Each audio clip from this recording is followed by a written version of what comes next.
Hello there, everybody. This is General Snivy, and welcome to my new Let's Play. Activision presents a smashing blast from the past. Developed by Vicarious Visions.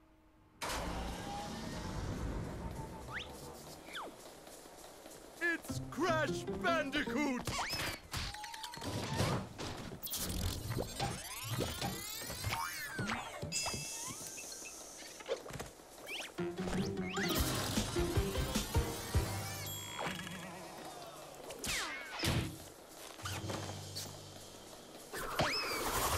Welcome everyone to the Crash Bandicoot N Sane Trilogy. This is a collection of the first three Crash Bandicoot games, originally released on PlayStation 4, and it was ported, let's go with that. It was then ported 1 year later to other consoles, including the Xbox One, the Nintendo Switch, and also the PC. So, if you couldn't tell already, I am playing the PC version of this game because of one big distinct advantage that the PC version has above all the other versions of the game. And that is, this game can be played at 60 frames per second, but only on PC. No other version offers this option. Speaking of which, since this is the PC version of the game, I will go ahead and show off all of my settings that I have here as far as graphics are concerned. As you can see, I'm playing the game in full screen and at 1080p with a max frame rate of 60 FPS. And the max frame rate can be set to either 30 or 60 depending on your preference. VSync is of course on. Motion blur, I will keep that on for now as well. Preset, I set that to Ultra, so everything is at their highest settings possible. And back. No, don't keep the changes because... Gosh dang it. Whatever, let's just change this back to Ultra because apparently the stupid ass D-pad on this frickin' controller is a piece of junk. But yeah, I have everything on the Ultra preset. Everything is hunky-dory, so let's go ahead and apply everything here. And there we go.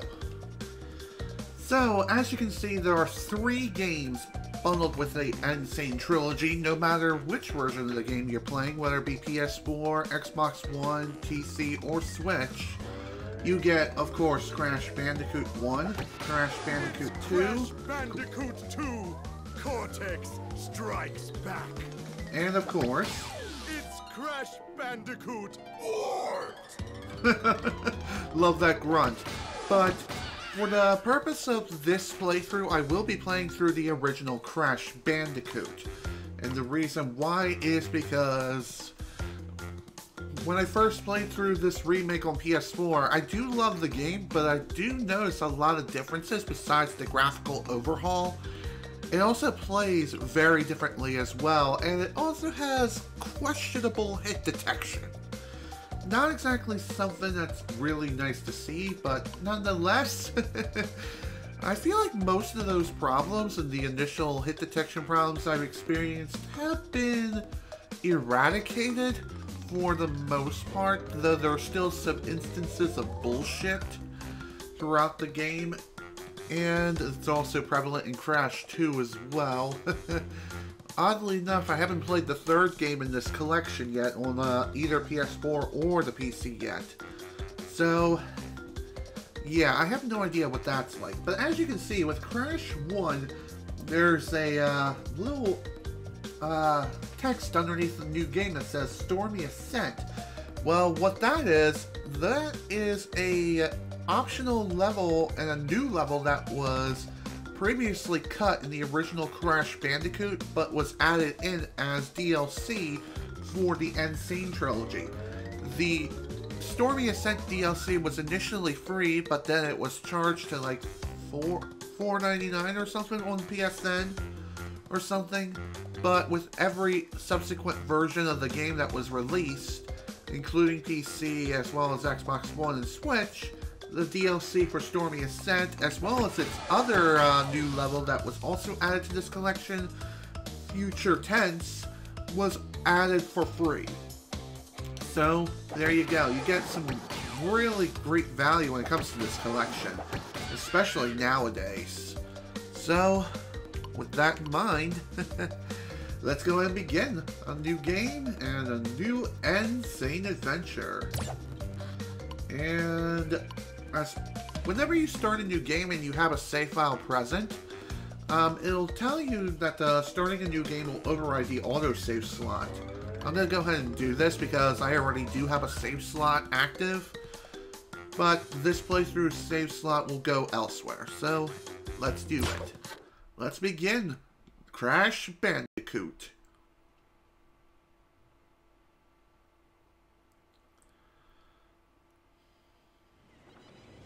But, Dr. Cortex, we haven't determined the cause of past failures.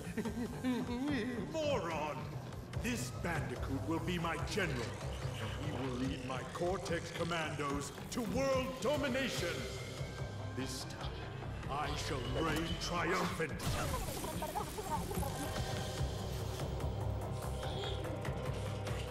We are closer than ever before. Quickly, into the vortex. Dr. Cortex, the vortex is not ready. We have no idea what it could do.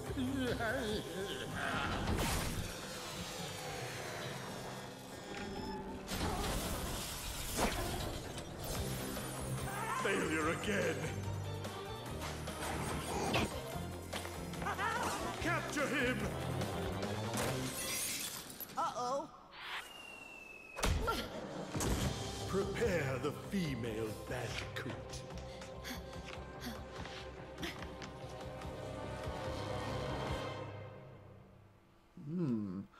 Well, that's not a good thing at all.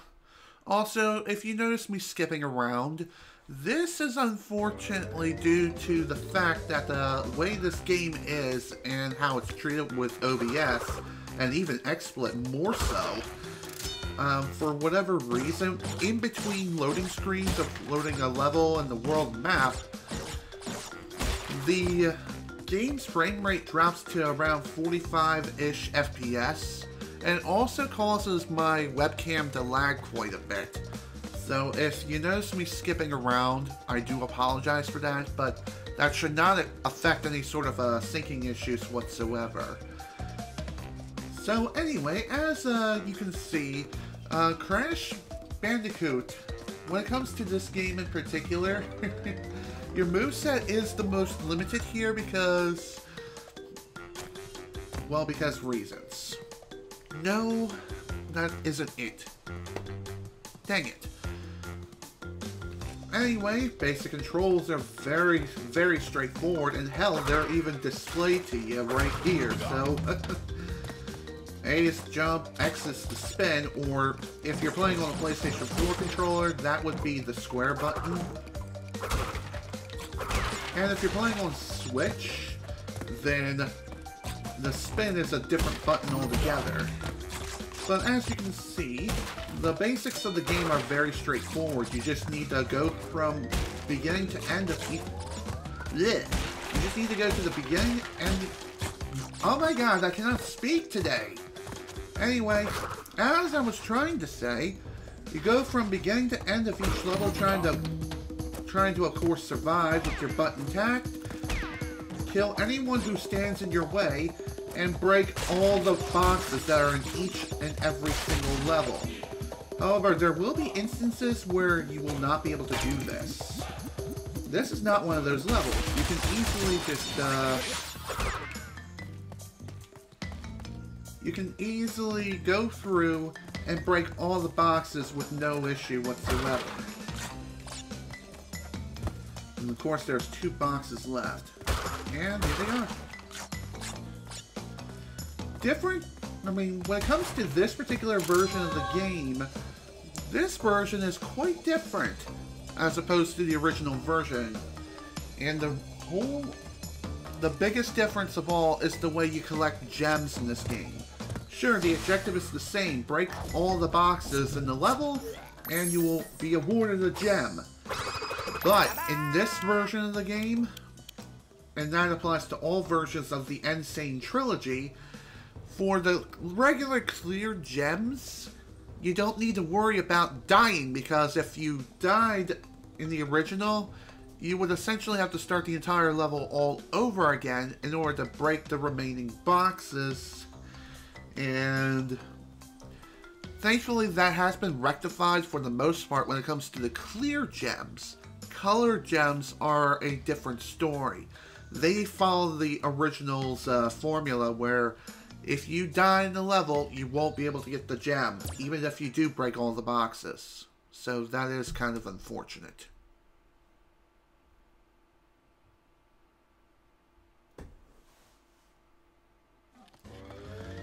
And after completing the first level, you can choose to go to Stormy Assent straight away.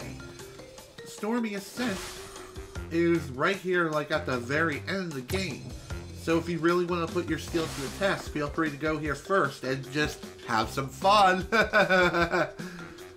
So, with each and every level for the most part, minus bosses, there's typically two different objects that you can collect here. There's the gem, of course, for breaking all boxes, and colored gems without dying. And finally, there's also the relics. You can earn relics by participating in the time trial mode, and what that is you collect the stopwatch and you begin the time trial of the level and try to complete it as fast as humanly possible. And this time trial feature was only available for this version of the game. This was not in the original Crash Bandicoot. Funny enough, the whole time trial thing wasn't even added into the Crash series until Crash Bandicoot Warped. So, there's that. So, with that done, let's head into Jungle Rollers. I have a feeling that this is going to be the first level that we may not be able to collect all the boxes in, although I could be wrong on that. Typically, if you see a colored gem platform in the level, then that means you cannot collect all the boxes, even if you know exactly where to go. Because the game just simply will not let you go there, even if you know exactly where to go or how to get there. You have to collect a colored gem from another level elsewhere in order to get the reward. Also, the reason why I didn't do anything there and bust that box open is because if you collect another Aku Laku mask while you're invincible, the timer doesn't reset, so that's kind of wasted.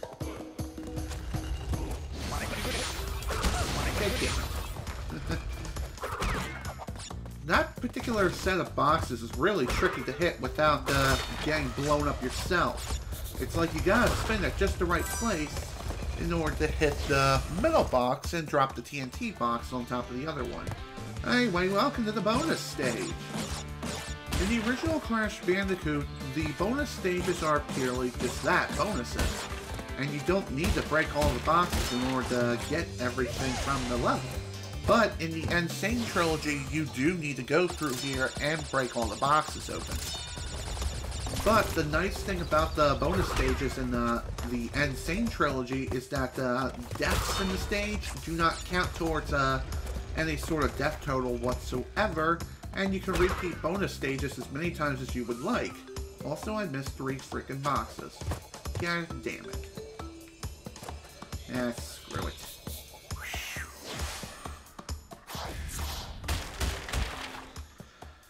And if you happen to miss any boxes, you'll be greeted with this screen. And the larger the amount of boxes that you miss, oh, Crash is going to be on a massive pain train. And it ain't going to be fun whatsoever. Alright, on to the next level, the Great Gate.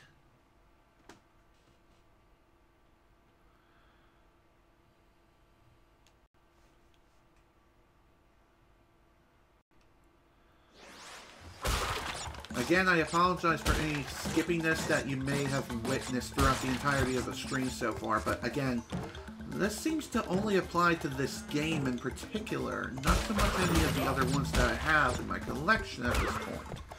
Though Final Fantasy 15 may be another exception to the rule, and may have the same sort of problem as Crash Bandicoot does.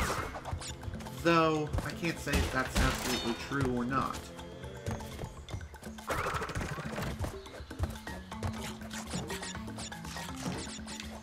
Another thing that I have not yet mentioned is that the mask that you see floating around is known as... what's his name again?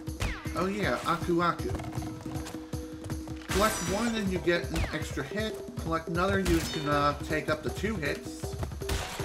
And finally, if you collect a third one, you will be temporarily invincible and temporarily be able to move a lot faster than you typically would. Having a third Aku Aku mask and using proper invincibility frames is the key of completing the time trials quickly and efficiently.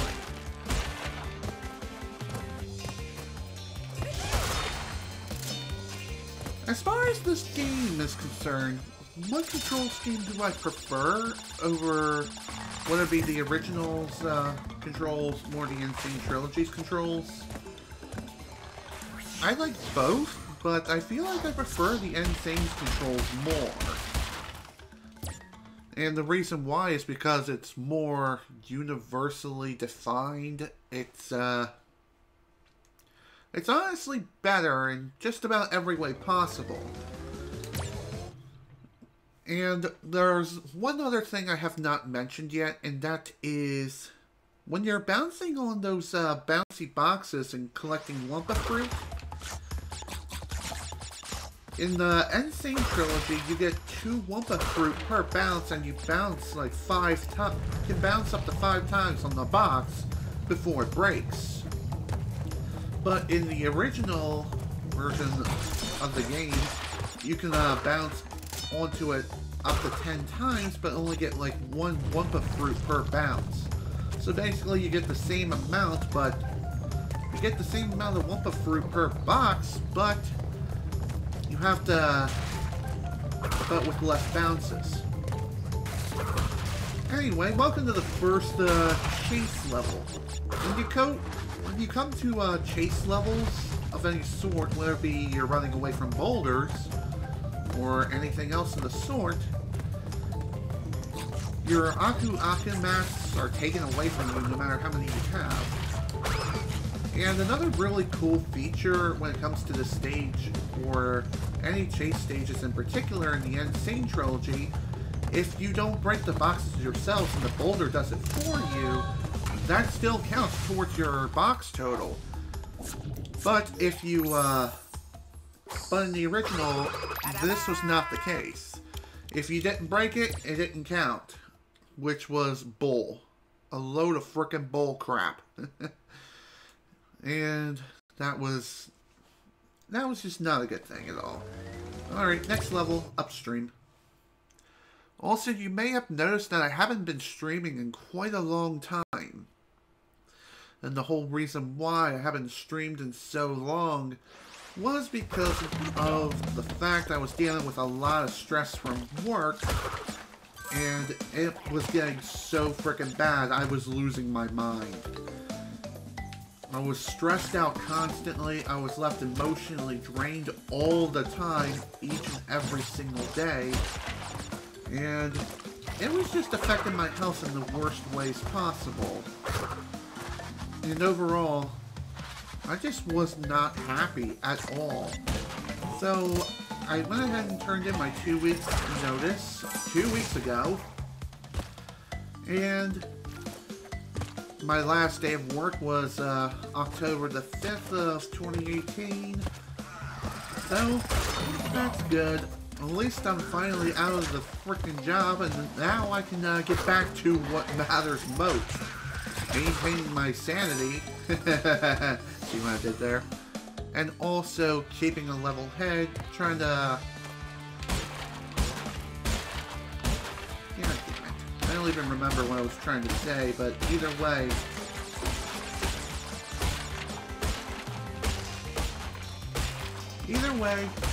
I'm happier now that the whole work situation has been taken care of, it's done, and I can get back to streaming again. Now that I actually have the energy and the will to do so. So that makes me really happy. In the meantime, though, I wasn't just sitting on my butthole and sucking on my thumb the entire time.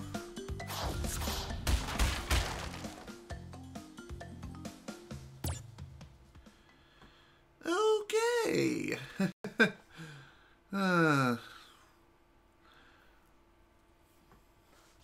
That was weird. Looks like someone tried to join the chat, and unfortunately they got timed out. Well, try to follow the rules next time, okay? That would be good. Anyway, first boss, Papu Papu. This is quite an interesting fellow. And the whole reason why he's so interesting is because they changed this boss a little bit in the N Sane version of the game. In the original US version of Crash Bandicoot, Papu Papu had only 3 hits. In the N Sane Trilogy, and also in the original Japanese version of the game, he has 5 HP. So, yeah, not really that much more difficult. It just takes a little bit more time to, defeat him, and that's about it. Really, he's that frickin' easy. Just wait for him to slam his staff down, jump on him. So it's kind of like an overinflated Goomba from like the Super Mario series, if you know what I mean. Also, here's something that's unique here. This is Coco's time machine. Coco is a character who first made her appearance in Crash Bandicoot 2, Cortex Strikes Back. Coco is Crash's sister. And in the N Sane Trilogy, you can allow her to join your adventure if you wish to do so. You can play as Coco throughout most of the Crash 1 stages at any time by simply pushing the right trigger to switch heroes. However, there are some stages, like the boss fights, as well as animal riding stages, that Crash is the only one who can play those particular stages. So, as far as differences are concerned, Coco doesn't play any differently than her brother, so you don't need to worry about having to master an entirely new moveset of any sort whatsoever. Coco plays the exact same, and that's all there is to it. She does look quite a lot different and more sophisticated than Crash ever was. Also, hidden embryo token.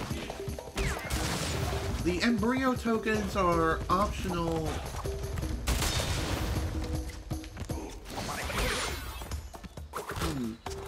I have a feeling that I just completely screwed myself over. That. Dang it.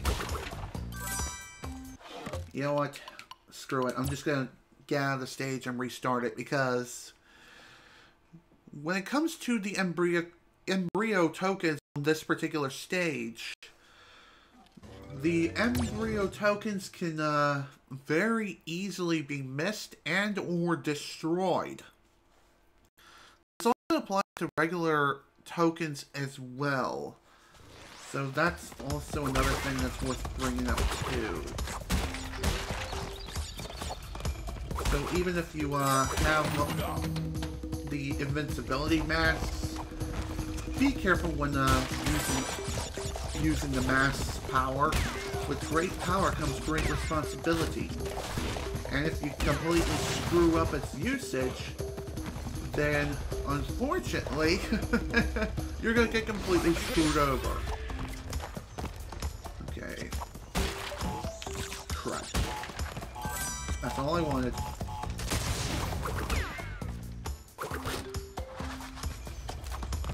once you have the embryo token, you can just go ahead and detonate the rest of the TNT boxes, no problem. Also, you may have noticed this little visual glitch with Aku Aku. It's a bit of a visual anomaly, but it's purely cosmetic. And the whole reason why I say that is because normally he would glow when he has his second mask form. But if you, however, occasionally he would revert back to his first form, but he would sparkle instead. I don't know why that is, but that is a bit of a visual anomaly, but that's all it is. It's purely visual, and that's it. Also, I hate box formations like those. Another thing that's worth pointing out too is that Tana, though she does appear in the bonus stages, I like the additional detail where it seems like she did escape, but she's instantly kidnapped by Cortex immediately upon reaching her. So, that was a feature that was not present in the original, where...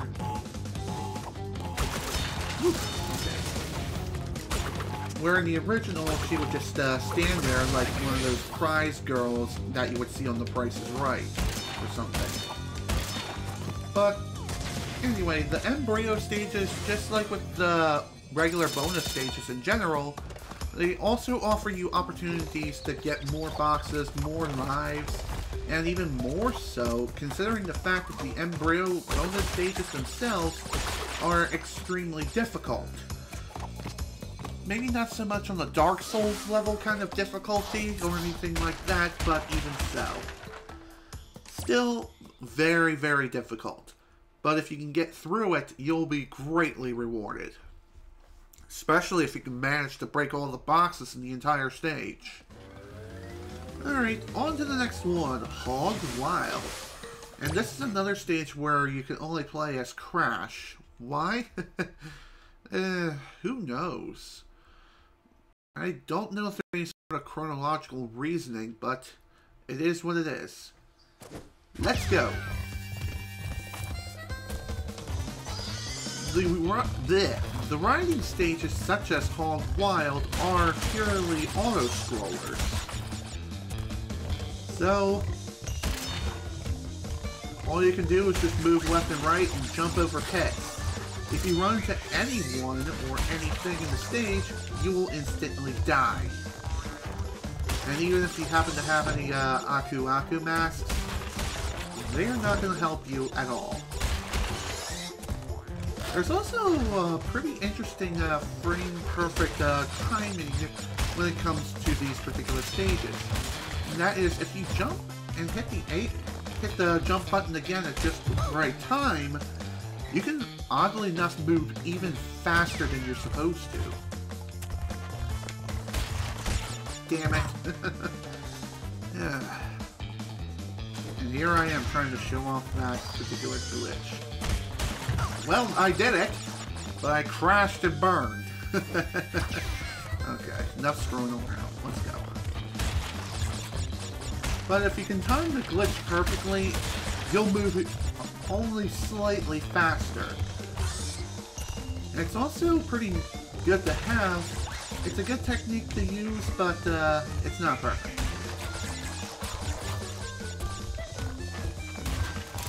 And there we go. Stage complete. Even though we died a couple of times, we still managed to get the gem anyway, because that's the way the N Sane Trilogy is. It's that forgiving. That much more forgiving than the original ever was, or ever will be. And that is something I'm very happy about. Okay, on to the next stage, Native Fortress.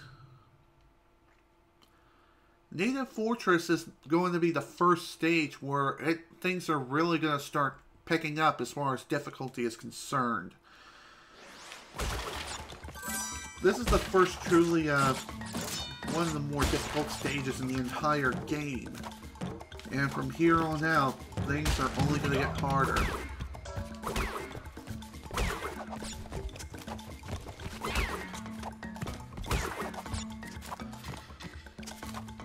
As far as the stage is concerned, other than the difficulty, it's also pretty dang long. There's so much that can go wrong within the stage that it's not even funny. What's more is that this is another one of those stages where you cannot complete fully on your first run. At least not without the colored gem. And even if you don't collect the colored gem in the stage, or just the gem in the stage in general, you can still participate in the game's time trial mode upon the stage's completion. So even if you don't get the gem, you can still do the time trial if you wish to do so. Also, those shield guys have a bit of a finicky hit detection. And the whole reason why, I have no freaking idea.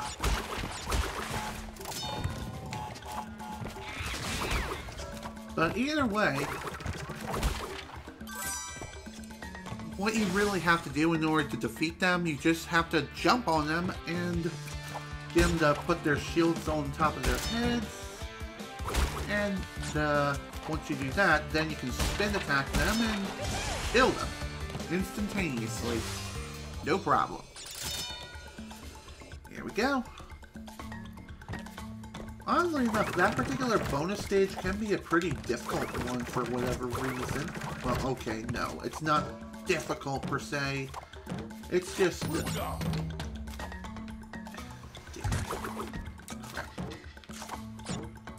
I hate bouncing on these boxes here. You can never tell if I'm gonna make enough distance and have enough momentum in order to get through the section. Also, you can get behind the level here. This is totally intentional, I swear to God. This is an intended way of getting through the stage. And don't worry, you don't miss out on anything major. There are no boxes within that entire section, so you can just skip through it and not worry about any sort of dangers whatsoever when it comes to that section.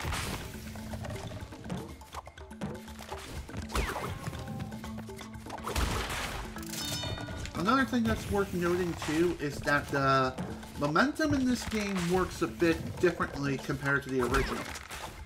In the original version of Crash Bandicoot,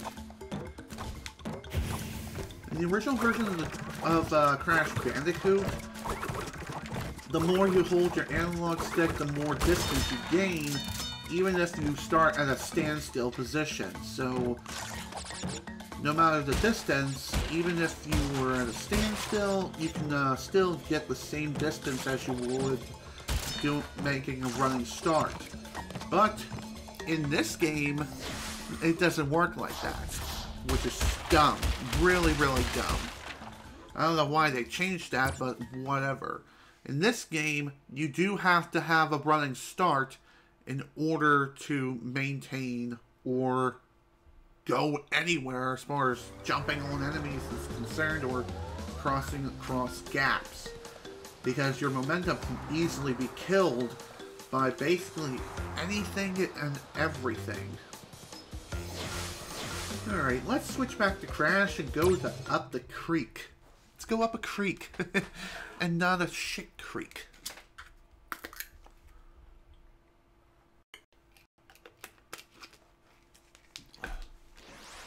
Alright. Let's go.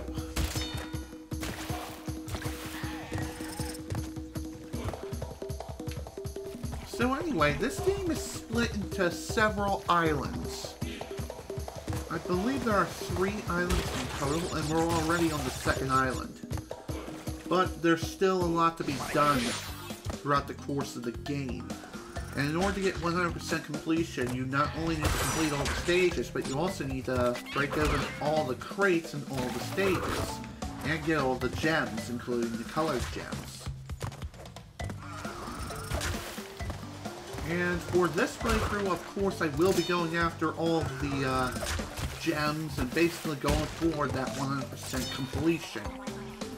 There is another thing that's also added to the completionist total as well, and those are the relics. However, the relics don't really add much as far as completion value is concerned. The relics are purely optional, and you can choose to go after them if you really wish to do so. Right. Jump too soon. Man. So... I don't even remember what I was saying. But either way... this particular secret can be a bit of a dirty trick. And the reason for that...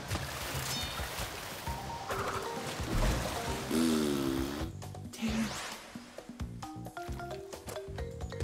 The reason why it could be considered a bit of a dirty trick is because of the fact that you don't even know that you're supposed to go backwards here in order to grab a couple of boxes that appear just a little bit further back.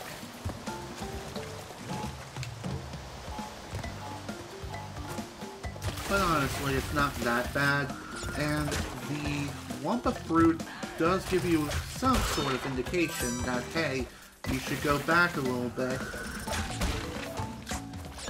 Don't forget to do it. Funny enough, when I first played the original Crash Bandicoot, all those years ago on the PlayStation, I always called the Wumpa Fruit Peaches. Why? Because they kind of look like peaches. Seriously, do they look like a peach to you? Anyone? Anyone? They've always looked like peaches to me, so I always called them peaches when I was younger, but of course nowadays I know better.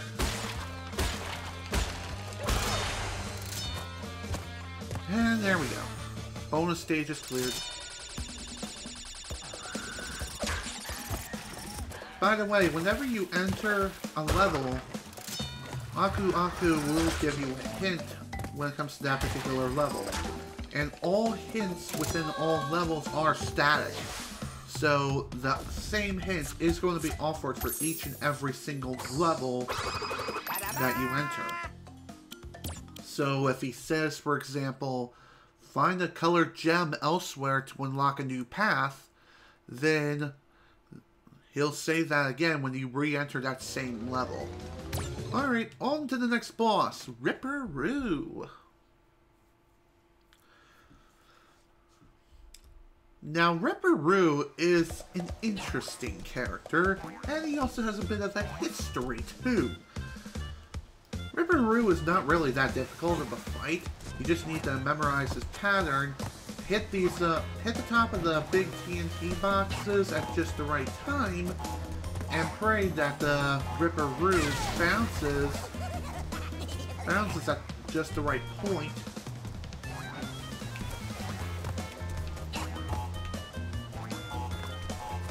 Thankfully, the big TNT boxes, they don't detonate at the same sort of time as the regular TNT boxes do. And by the way, Ripperoo's attack pattern is the exact same. So for the first part of the fight, he'll just bounce in like a triangular pattern. Then for the next part, he'll just start bouncing around in some sort of triangular T fashion, adding more to the triangle, but really that's about it. And as for the next part, after he takes the second hit, eventually here, right. Another thing you could do when it comes to this boss in particular, if you happen to have any Aku Aku masks, and you're able to somehow bring them here, one thing you could do is abuse the masks themselves and just simply abuse the invincibility that the masks give you. Just take the L and wait for Ripperoo. Ooh, nice. I'm surprised that hit him. Now for his final attack pattern, he's just going to be bouncing around in a diamond fashion. And there we go. That's it. He's done. Another fun fact when it comes to Ripperoo himself, in the original game, his laughing track was the same one used in Lady and the Tramp. I'm serious, that is the same laugh track. Though here, in the N Sane Trilogy, his laugh track was changed. Why?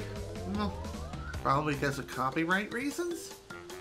Well, anyway, enough about that. Let's head into the Lost City. Another very long and also difficult level. And this is going to be the first level where you can earn yourself a colored gem. And as I stated earlier, in order to earn a colored gem for your repertoire, you have to complete the level and finish it without dying. At all. Though, if you happen to die before hitting the first checkpoint, then you are forgiven and you can continue the level as if nothing ever happened. Pretty much. Of course, with one less life, but so, just saying. I've actually learned this particular fact from Slim Kirby when he played through the N Sane Trilogy recently. I thought it was like a one and done kind of deal where if you die at any point, even if you didn't hit the first checkpoint, then you wouldn't be able to get the colored gem. Thankfully, that's not the case. It only applies after you hit the first checkpoint. There's a lot that can go wrong in this stage that's not even funny. Like that. Damn it. See what I mean? So because of that, I won't be able to get the colored gem now. Unless I exit out of the stage and re-enter. And when the game was first released on PlayStation 4, the load times on this game were atrocious. Like, almost to the levels of Sonic 06 Kingdom Valley bad. And that was for loading basically any stage. It was that insane. Okay, I'll stop now. By the way, you can also accidentally spin away items and collectibles just by simply spinning into them. So your spin is powerful, but it can also be quite detrimenting. But anyway, there's also an achievement that you can get by spinning into a 1-up by pure accident or intentionally. And that is known as I meant to do that. You can also spin away and also screw up like that. Damn it. As I was trying to say, you could accidentally spin into Aku Aku Mask, bonus tokens, basically anything at all. If you can spin into it, then it'll just fly away. Like, as if nothing was even there.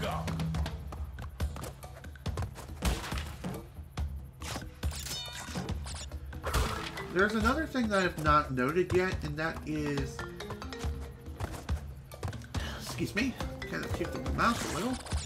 Anyway, as I was trying to say before I did that...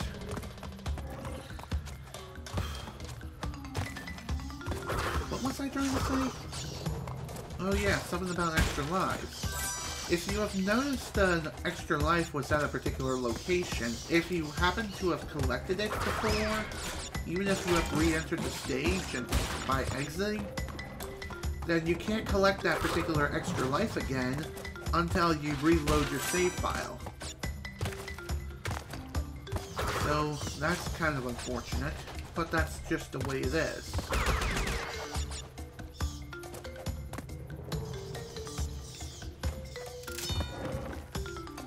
Also, those walls can be kind of mean. How are they mean? Also, bats. I feel like the bats are the worst enemies in this entire frickin' level. Also, perfect. there are going to be many instances, especially in a level like this, where you have to use your enemies as a means of a trampoline in order to grab a collectible. And if you happen to miss that particular collectible, then you essentially have to restart the entire stage in order to get another chance. Or respawn at the previous checkpoint. The game does that many times throughout the course of the game, so get used to those kind of dick moves. So even if you see an enemy first sight, don't spin at them right away. Although for an enemy like him, spinning into him, also that was complete bullshit. Spinning into him is not exactly ideal, and it won't work.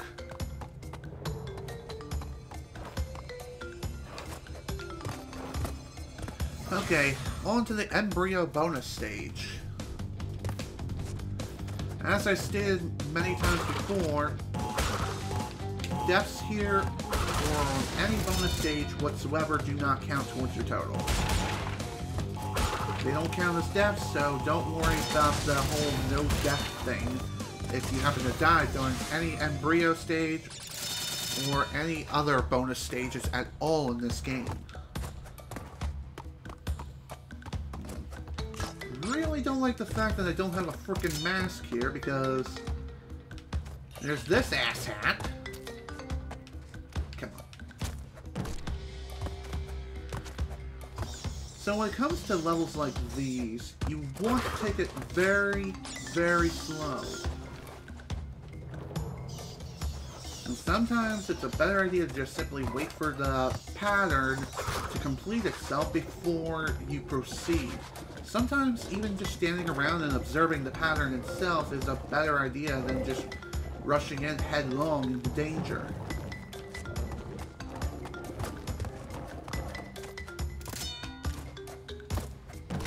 Here we go.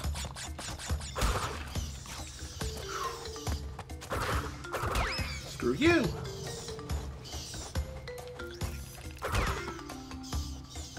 God, I hate those frickin' bats.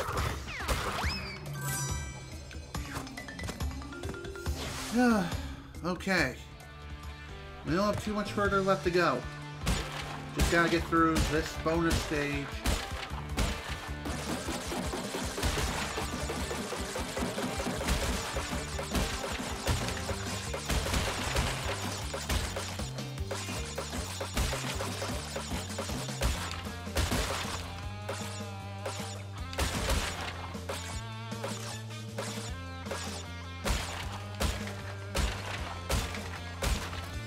Wow, I'm surprised I even got through that first try. That usually takes me multiple attempts because I'm trying to get all the Wumpa fruit that are in those boxes. And there are so many freaking Wumpa fruit in those bouncy boxes, and it's also very, very narrow throughout the entire passage.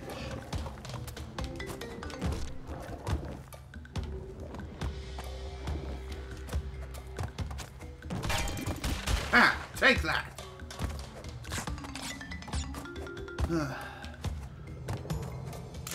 And with that, that's the end of Lost City. And we got our hands on our first colored gem. So now we can use this gem in some of the previous levels where we couldn't use it before. Where we could not complete before. So that is freaking sweet. That makes me so freaking happy. So happy. Alright, on to the next level, Temple Ruins. Thankfully, this is just another one of those clear gem levels. So we can die as many times as we want. And so, we don't need to worry about death so much here. Though dying would still be a bad thing.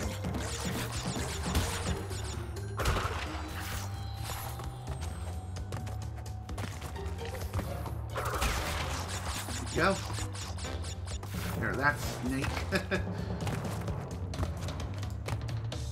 There's another thing that's also worth mentioning too, and that is when it comes to the N Sane Trilogy, the entire soundtrack for all 3 Crash Bandicoot games have been rearranged. So what that means is that the music tracks that you're used to hearing whenever you play a game like this, they have changed quite a lot. So, I feel like the biggest differences are with this game in particular. Not so much Crash 2 and 3, but even so. There's another mechanic that I have not yet explained, and that is, if you die a certain number of times in a row in a stage, you will start receiving what are known as pity masks. After, I believe, 5 or so deaths in a row, you'll receive your first pity mask, and I believe after 10 or 15 deaths or more, you'll start receiving 2 masks upon respawning. So,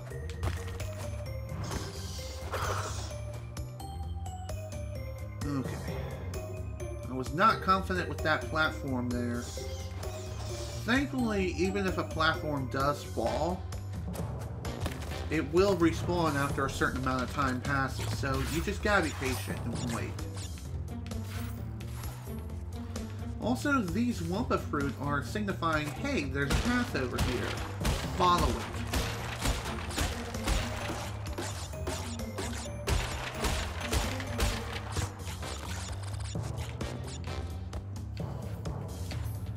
Never give up.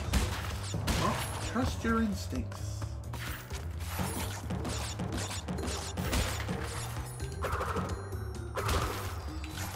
There's also a pretty neat trick that you can pull off. It is also considered a glitch. Am I really up to 78 lives already? I didn't think I had that many lives. Neat! At this rate, we may end up getting up to 99 lives very, very soon. By the way, 99 lives is technically the maximum number of lives you can have in this game. However, if you happen to pull off a pretty complex trick, then you can actually hold on to more than 99 lives, though the counter, the in-game counter will not tell you that you have more than 99 lives.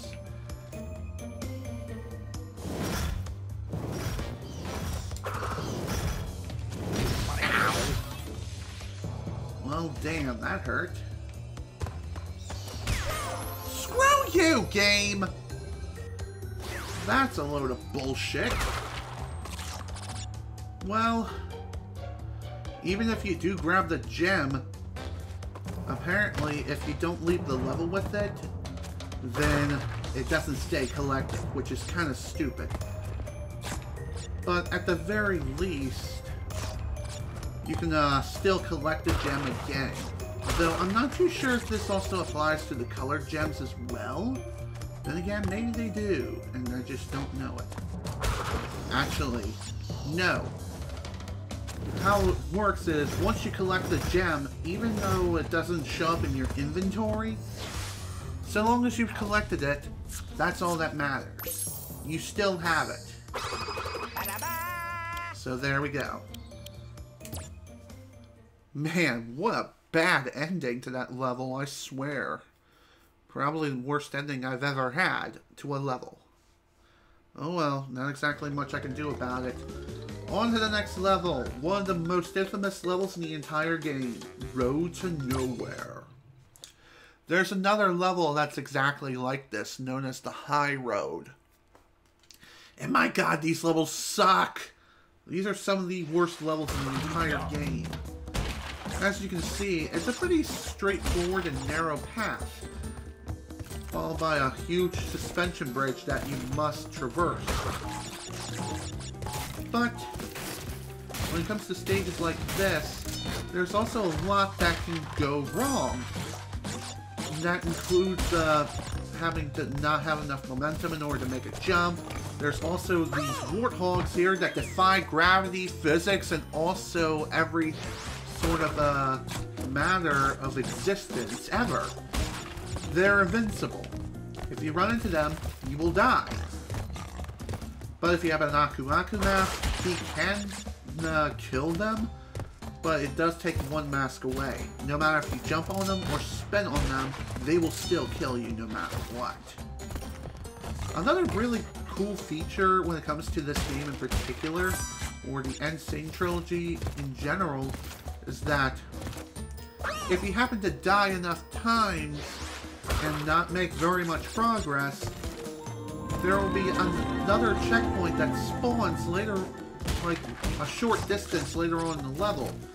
So that way you can make some progress throughout the level, no matter how many times it takes you. And once again, this is another one of those levels which you cannot fully complete in your first go. God damn it, I slipped. Thanks, man. Also, welcome to the stream, Jamar.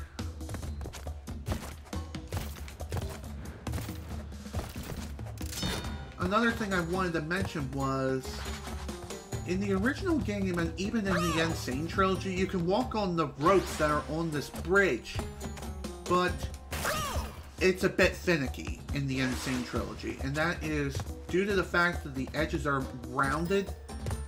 There's a pretty high chance that even if you're standing still and you jump over and over again, you'll slide off. It was not like this in the original game, but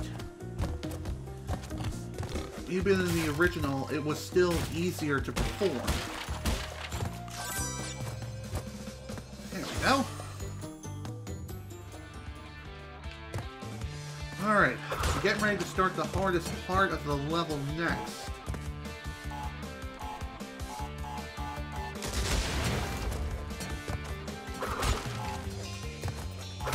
Now that is what I call progress. Here we go.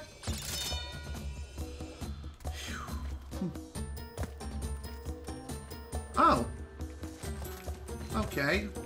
I don't know why Streamlabs is not working right now. What the actual frick? But anyway, thanks again for the host. Thank you so much for the host. I really appreciate it. I really do. I don't know why Streamlabs is acting up lately. Like, it's just, not, I don't even know. It's just not displaying notifications whenever I stream, even if I open up the Streamlabs first. So, what the heck is that about? I have no frickin' idea. Anyway, on to the next level, Boulder Dash. One thing about this particular level, you may notice there's a fork in the road. And that is because... Oh. Okay. Okay. You're probably right. I probably didn't see the notification because I'm concentrating on the game. But yeah. As I was trying to say... this particular stage... This stage has two exits, one of which you cannot access right now, not without its proper colored gem. So, that kind of sucks. We can't fully complete the level yet, but we will sometime soon. Also, that was bull. How did I overshoot a jump like that?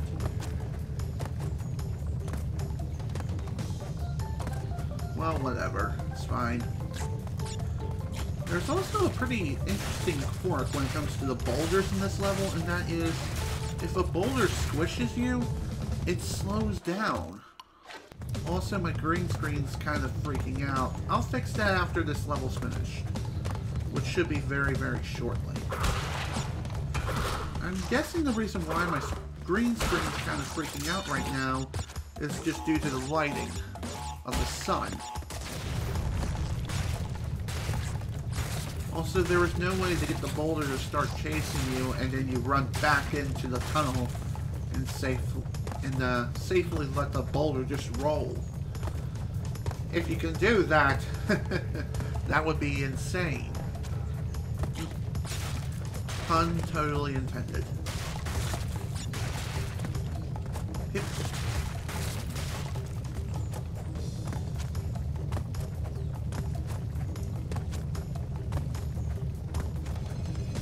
But as you can see here, there's a gem platform here that we can't ride on yet, and that's because we don't have its proper colored gem.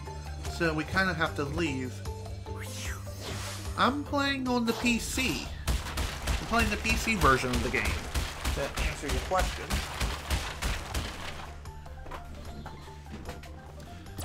The reason why I'm playing the PC version is because of the fact that it allows you to play the game at 60 frames per second. No other version of the game offers this ability. Alright, on to the next level, Sunset Vista. This one is a unique level because it not only offers the usual gem and relic, but it also offers a key. This is one of 2 levels that offers the key. And the key, you can get the key from a particular bonus stage which we will find within this level. So, with that in mind, let's get started.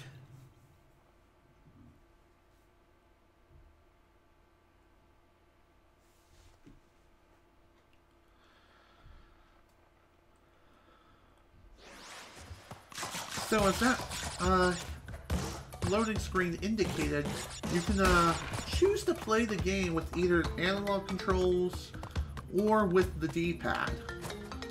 As with the original game, even if you played with the D-pad, I mean, even if you had a, dang it, analog controller, it would not let you use the analog controls.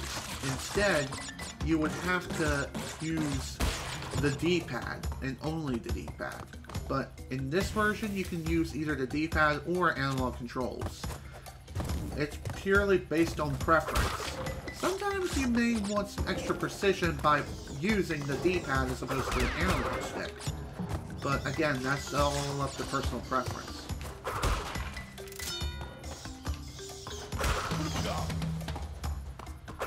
There's another thing that's also worth noting too, and that is whether you're playing, if you're playing the original version of the game, if you're playing the Japanese version, some of the levels are actually reordered.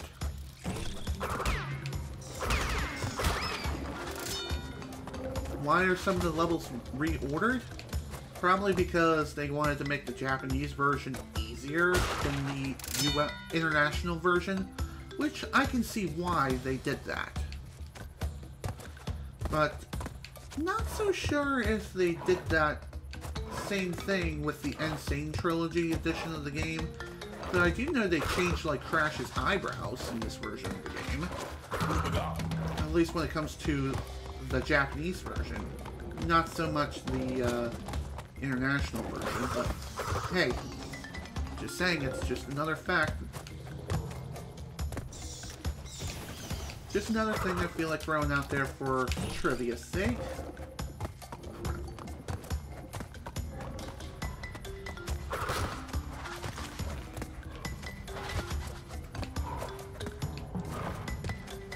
Now, when it comes to platforming sections like these, try to study the platforms before you begin your ascent. Because sometimes the platforms look really, really deceiving. Also, that was just my fault. Bad timing. That's all there was. No shenanigans there. That was just me being an idiot. Studying the platforms and knowing when they retract and extend is vital not only to your survival but also for progression's sake. If you're not able to get up, then unfortunately you won't be going anywhere.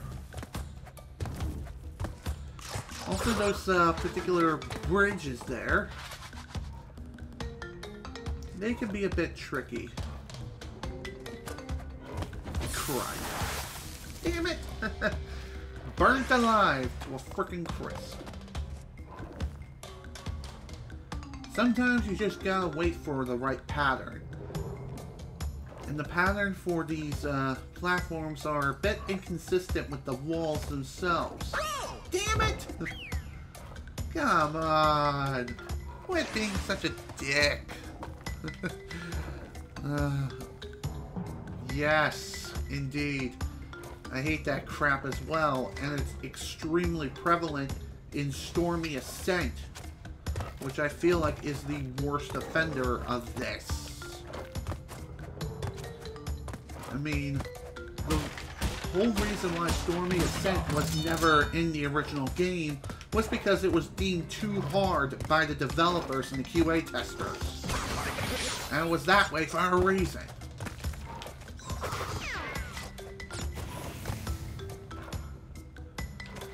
As far as this version of the game is concerned, they didn't really make the level any easier. Also, I hate platforms like these, where you have to run at them at varying speeds.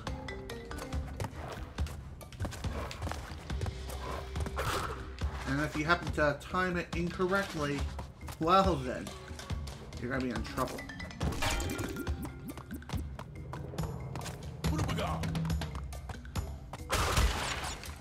Also, say hello to a new bonus token type, the Cortex token. The Cortex tokens, just like with the Tana tokens and the Embryo tokens, collect all three and you'll be able to access that particular person's bonus stage. We're going to need all of the bonus tokens for Cortex in order to get our hands on the key that he has in store for us. And fun fact, when it comes to the original version of the game, the non-N Sane Trilogy version of Crash Bandicoot, if you happen to fail the Cortex bonus stage, well then, you're going to be shit out of luck, because you'll have to redo the entire stage all over again in order to get another shot at the key. As far as what the key is for, the key is used to unlock another level. And it's one of the hidden levels that is completely optional if you choose to go after it. But I would still go after it anyway. Also, I didn't really know that you can do something like this until I watched Slim Kirby's playthrough of this game several months back. Yeah, that's true. I've forgotten to mention that too, where if you died in the original version of the game, what? Okay, that works. You may not have noticed, but I did grab a key. It spawned just after Cortex fled from the scene. Right. That was my fault for being an idiot and hesitating when I shouldn't have been. And as you can see, despite me collecting all three Tana tokens, I didn't warp straight to the bonus stage. You had to do a little bit of extra platforming in order to get there. In the original version of the game, once you collect the third bonus token, you are immediately transported to the bonus stage. So no matter where you are, no matter where you were, you will always be transported to the bonus stage. But in the N Sane Trilogy, once you collect the third bonus token, you need to find the corresponding bonus platform. In which case, it will become active and you'll be able to use it.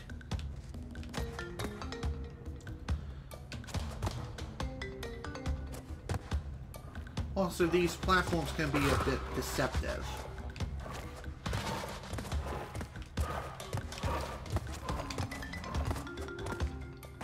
There we go. I think the hard part of the level is over.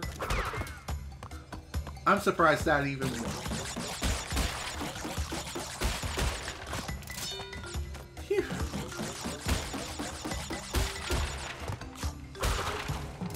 Well, there we go, folks. Level completed, and we are just about at 99 lives. Yeah, that's true. Cortex Crazed Contest. New achievement unlocked. When you perform certain actions within this game, whether it be dying a certain way or collecting a certain number of gems or hitting certain milestones, you will earn an achievement. Achievements are only available within the PlayStation 4, Xbox One, and PC versions of the N Sane Trilogy. They are not available in the Switch version. Anyway, after collecting the key in Sunset Vista, we now have access to another level. whole hog. Let's go ahead and take care of this level next. And the reason why is because of the fact that we don't need a color gem in order to get the actual gem itself here. We just need to bust through all the boxes and claim our prize.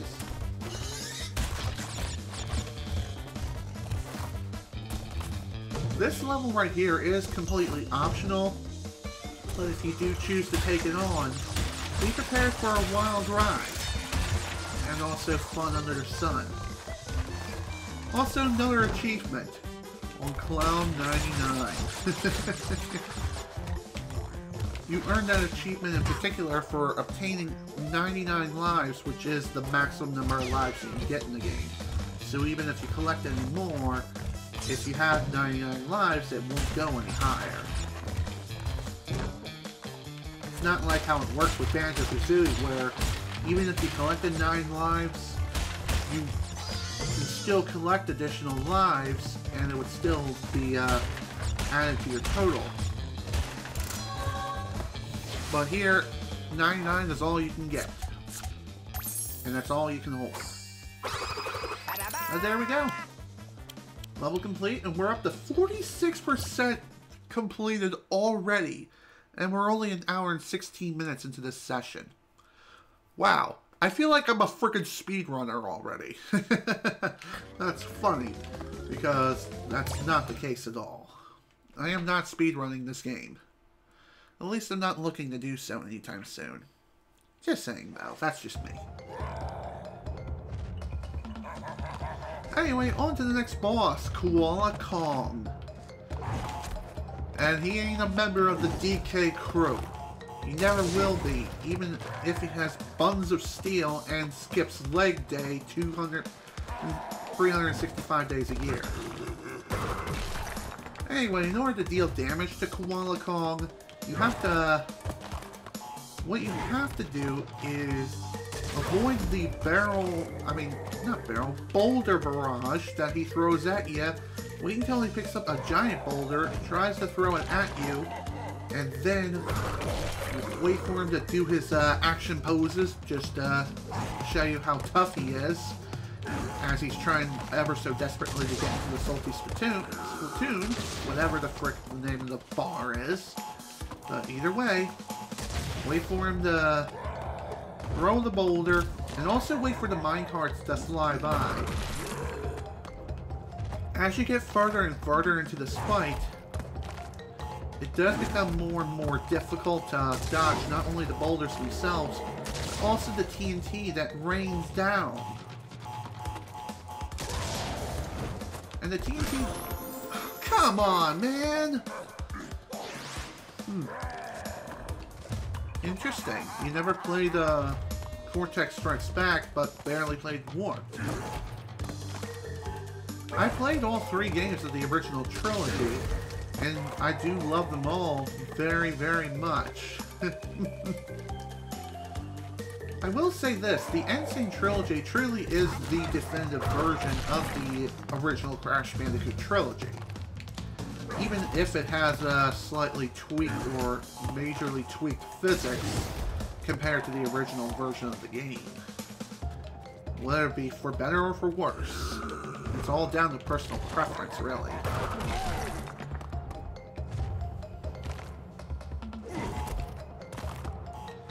So as I was trying to say before, the blast radius on the TNT boxes can be pretty dang big. So try not to stand too close to any TNT boxes as they try to go off.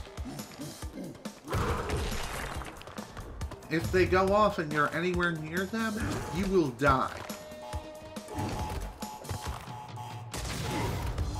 So what I would recommend you try to do is, if you're trying to avoid the TNT and you have nowhere to go,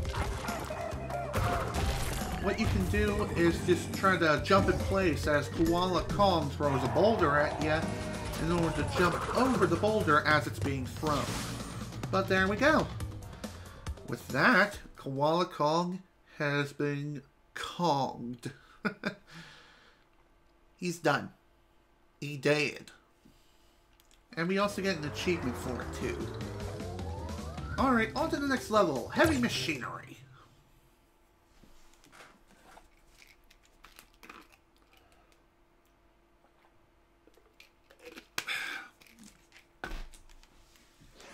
Welcome to Heavy Machinery, and also welcome to the final island of the entire game. And we're not even an hour and a half into this session. That's just how freaking short Crash Bandicoot truly is. At least for the main game. We may even be able to finish it in this play session, which would be freaking awesome. Also, fall down this hole. Trust me. Just do it. It's totally good for your health, I swear, pinky swear. But yeah. You want to fall down that particular hole so that way you can grab some of the boxes that are down here. Those boxes in particular are very well hidden, and I've actually missed it several times over during my first initial playthroughs of the game. And you would also miss out on not only a Tana token, but also an N token.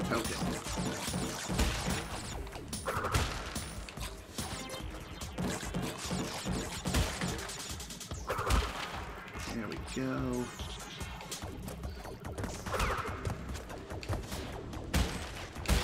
By the way, when it comes to Crash Bandicoot, this was one of several attempts at making a mascot for the Sony PlayStation.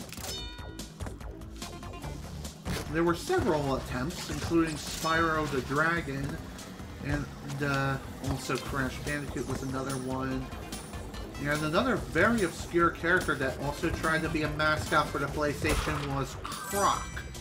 If anyone remembers that game, shout out in the comments right now or in the chat. But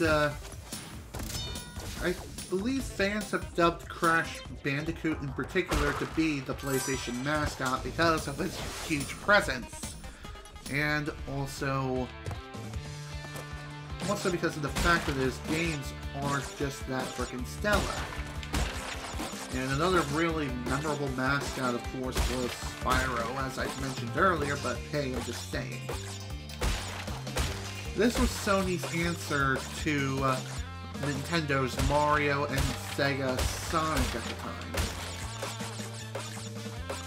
Nowadays, I don't think Sony has any sort of mascots whatsoever. They're just...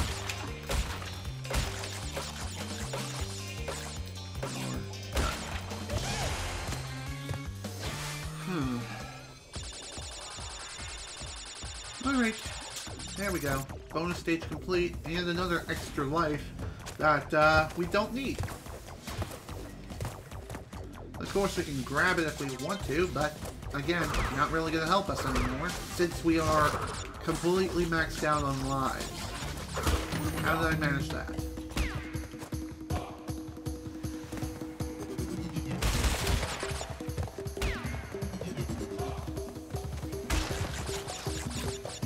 If you happen to grab a triple Aku Aku mask, take advantage. And take advantage of not only the invincibility, but also the increased speed. And also, that was just my fault. I fell in between the platforms. Also, speedrunning strat. You don't even need to take that platform all the way down. You can just simply hold right and you'll be fine. Also, there are certain platforms within this stage that if you stand on them for too long, you will receive a hit and could potentially die. Seriously, that's like the last thing you want to do in a game like this, especially in the colored gem stage. That is the worst time to die. By the way, another thing that's worth mentioning too is that you may have noticed that some of the platforms are orange and some of them are blue. The blue ones you can jump on safely with no issue, but the orange ones are extremely hot. And if you happen to touch them, you will receive damage and or die. God damn it. And if you do happen to die in a bonus stage, no matter what bonus stage it is, and you happen to have an Aku mask, you lose it as soon as you re-enter the stage, which I find kind of bull. Like, why is that the case? I have no idea. Either way, it's stupid. But this particular embryo stage is a very, very difficult stage because of the fact that you have to jump over a series of boxes, and you also have to deal with the fact that you also are jumping off screen and you're not able to see yourself. There are several bonus stages that are like that too, where you have to deal with the fact that if you jump off screen, well then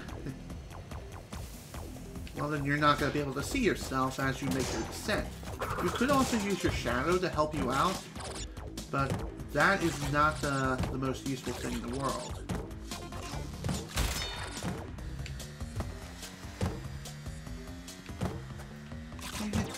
Whatever. More Wumpa fruit for me. Alright, 3 bosses left, and here they are. And bada bing, bada boom. By the way, another thing that's worth mentioning too is that when it comes to the N Sane Trilogy, if you happen to pull up your inventory by pushing the Y button or triangle on PS4, then you'll be able to view not only a total of all the boxes that you busted, but the total number of boxes that are throughout the entirety of the stage. No, you cannot pass 99 lives, unfortunately. I've mentioned that before, but anyway. What was I saying earlier? Dang it, now I forgot.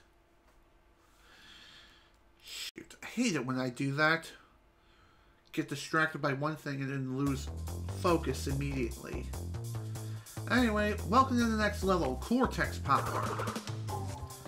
This particular level is a very, very annoying level because you have to deal with one very, very annoying quirk. That is with this game and also Crash Bandicoot 2. That is also very, very guilty of this. And even Crash 3 to an extent as well, but less so than any of the others. Also, I see London, I see France. I see Crashy's underpants. God damn it. Screw this stage. Very annoying stage due to the fact that you have to deal with the constant circuits of electricity just flowing right through the entirety in between the two poles.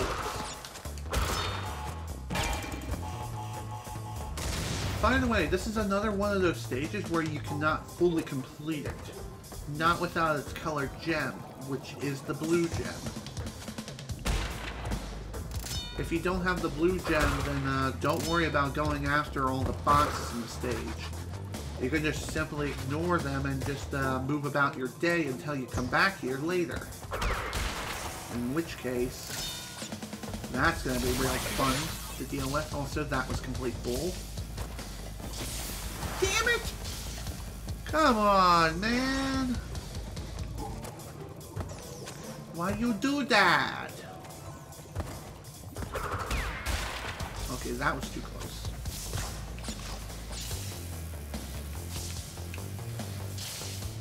Sometimes you just cannot hesitate and you just simply have to go for it.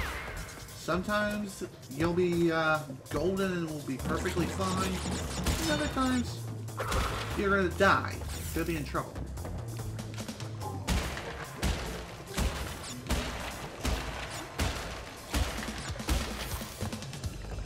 And as you can see here, there are 42 boxes in this stage, but you can only collect up to 33. Well, technically a little more than that, but either way, we cannot collect all 42 boxes in this stage. Speaking of boxes, there's another achievement that you can get in this game where if you miss 20 or more boxes in a stage, you will get an achievement for it. which is pretty nice to see. Alright, on to the next stage, Generator Room. This particular stage is one of the more difficult stages in the entire game. And this is another one of those levels where if you die once after the first initial checkpoint, you will not be able to get the colored gem that is here. This particular stage is pretty dark. It's pretty dark, and also there are a lot of platforms that just randomly drop out of existence. So that's something to be aware of. Also, that was complete bullshit. That's another thing I really hate about this game. Is that the rounded platforms are basically the game's biggest Achilles heel. Even if they look square, they do have round edges. And you can easily just slide right on off. Like, as if you completely missed the platform somehow. There's also some additional death animations that were added with the N Sane Trilogy that I have not mentioned yet, but I feel like throwing out there anyway. Also, when it comes to this particular platform, grab what you need here very quickly and then get off. Because after a certain amount of time passes, the platform will drop. And once it does, and you are still on it, you will die. Also, you may notice there's a path down there. You may think you can just simply jump down and skip part of the level. But no. If you try to do that, you die. You fall into a death plane. Kind of like that. But not to the same extent. Even so, though, just saying. You fall down there, or try to skip part of the level, you're going to be punished. You need to take the intended path. Otherwise, it's just going to result in a very bad time. And we don't want to have a bad time. Otherwise, we'll have to deal with bad puns and crap. And also one of the hardest bosses in video game history. Just saying.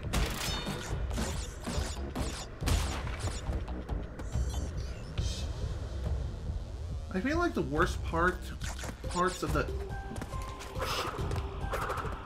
I feel like the worst parts of the game are the moments where you have to head backwards or head downwards. The exception, of course, being the boulder chase levels, but even so...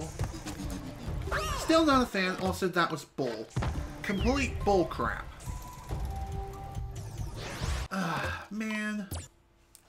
Now we have to restart the entire stage in order to get another shot at the colored gem. And you also have to repeat the bonus stages too, in order to get the box number count required in order to get the colored gem.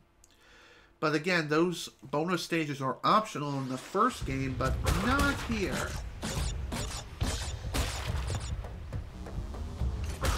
By the way, another thing I've not mentioned is that in the original version of Crash Bandicoot, you're only allowed to save at certain opportune times. And if you use a password, like say the one that gives you access to all levels and gives you everything in the entire game, you unfortunately cannot save progress, even after entering that password.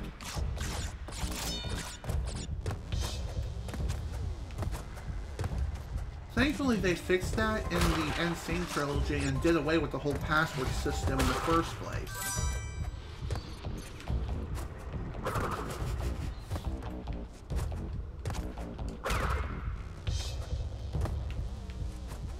Honestly, I don't even know what I was trying to say. But, anyway. Oh yeah. Even in dark places, Crash can still cast a shadow. And the shadow can be very helpful for deciphering the distance that is needed in order to jump over certain gaps and platforms. Even in darkness, you can still see the shadow a bit, though not to the same extent as you could before, as opposed to running in a level that's filled with, like, sunlight, for example. Just saying.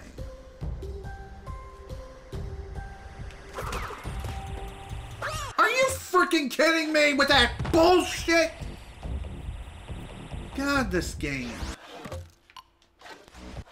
I also don't like the fact that if you pause, whether you're in the death animation or if you're just respawning, if you pause at the wrong time, you won't be able to exit out of the stage right away. Instead, you have to wait for Crash to fully respawn before you can exit out of the stage, which is just a waste of time and complete bull. It was not like that in the original either. You can exit out of the stage upon respawning. But of course you couldn't exit if you were in the middle of the death animation. Also, how did that miss? That was bullcrap. And you know it, game.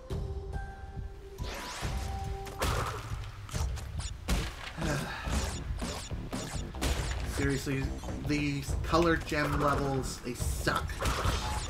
Thankfully, there's not that many in the entire game. And there's only a couple levels that are like this. And it's not like the original where all the levels were like that. Which is a massive improvement over the original any day of the week. Just saying.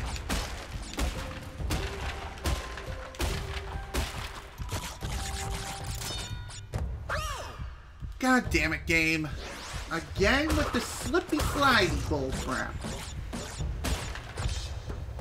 There's another thing that's also worth mentioning, and that is, you may have noticed those monitors with Cortex on them. Well, in the original game, for whatever reason, the monitors show Cortex zooming in and out on his face. But in this game, it's like, ah! Ah!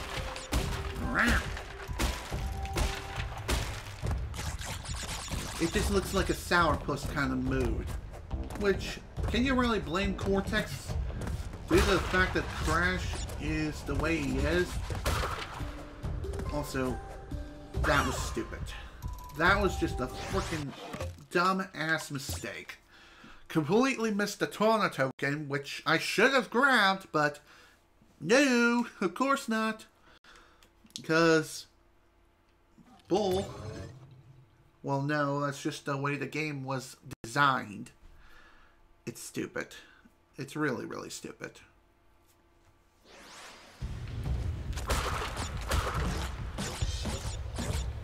There we go.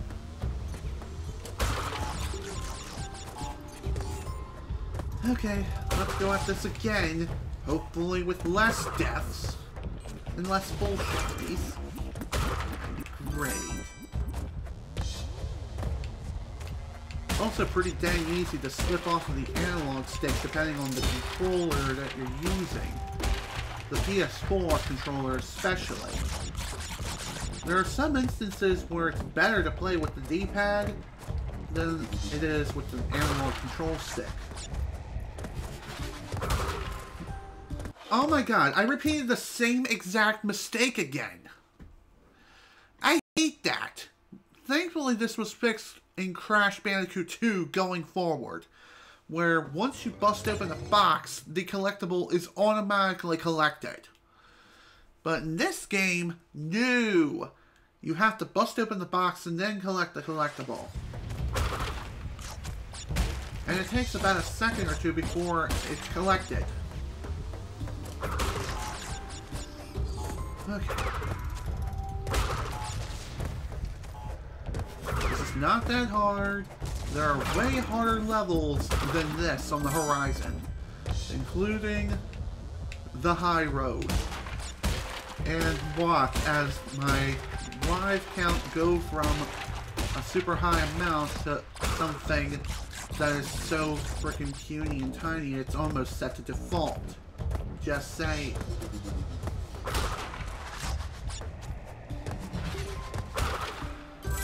Okay, there we go. We got the frickin' token this time.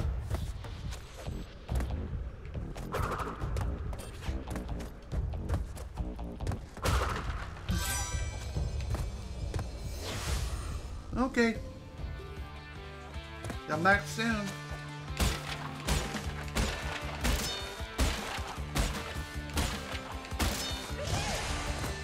There we go. Bonus stage is done. On to the next part. Hopefully, there won't be too much shenanigans.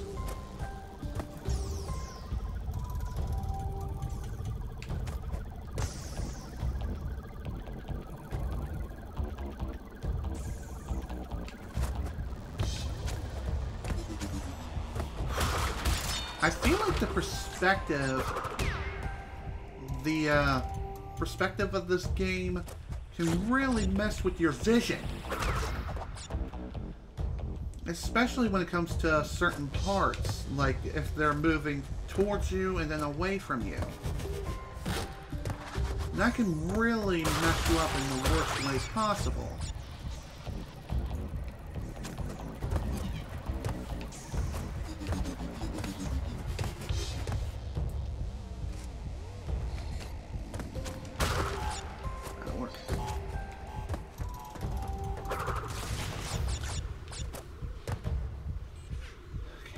Just gotta take it easy and just ride the final platform all the way to the end. Or platforms. Whatever. Thankfully, these particular things are not shooting electricity. They would have, that would make things so much harder than it needed to be. But, there we go. Level completed. And so, the yellow colored gem is finally ours. Phew! What a pain, but at least the deed is done. On to the next level.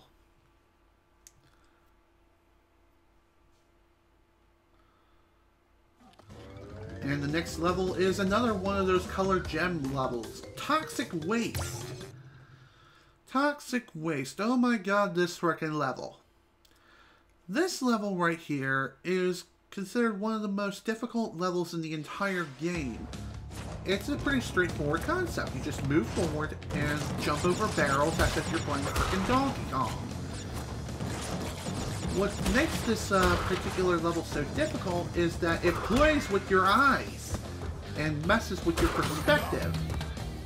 So it kind of messes with your three-dimensional depth. If you're not sure how far a barrel is, then it can completely throw you off and kill you. Bringing Aku Aku here is what I consider to be absolutely mandatory. Especially for some of the harder sections of the level, where eventually barrels are going to start bouncing, and when they bounce, that's when things really start to kick into frickin' overdrive. The rolling barrels aren't so bad, but the bouncing ones, which we will see probably right now. Yeah, I'm pretty sure we're going to be seeing them. Yep, here they come. Damn it. That was just me panicking like an idiot.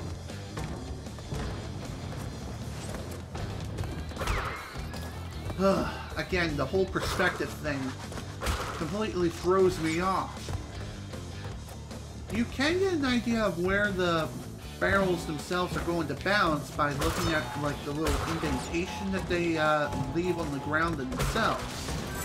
The indentation is where the barrels will bounce, and it will always bounce there. But there are some platforms that you can't see that. So it's kind of a guessing game. Wow, okay. I'm surprised I didn't die or get hit by that. Either way, that's all the boxes. Of course, we still got the last part. That you, I win! First try, baby. First try. Pretty short level, but a very difficult one, too.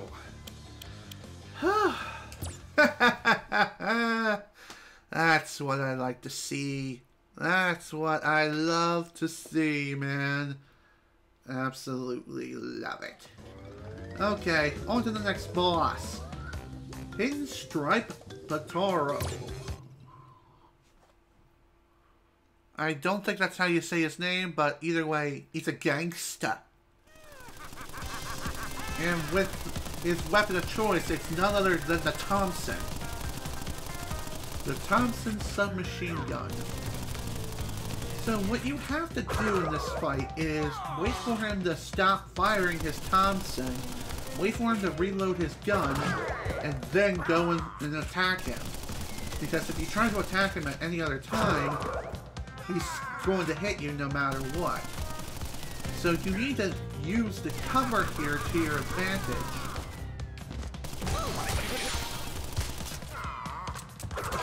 And even if he's not reloading his gun, also that was bullcrap.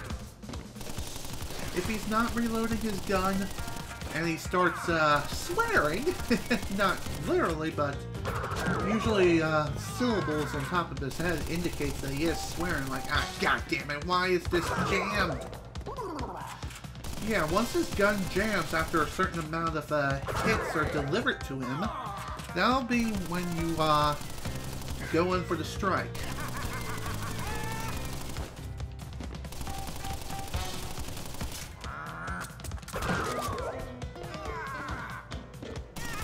There we are. Overall, this is a pretty easy fight, though I could never figure this out as a kid until many years later when I was able to do so. But there we go. He's done. Another easy boss down the frickin' toilet. And another trophy added to the collection, which is frickin' sweet.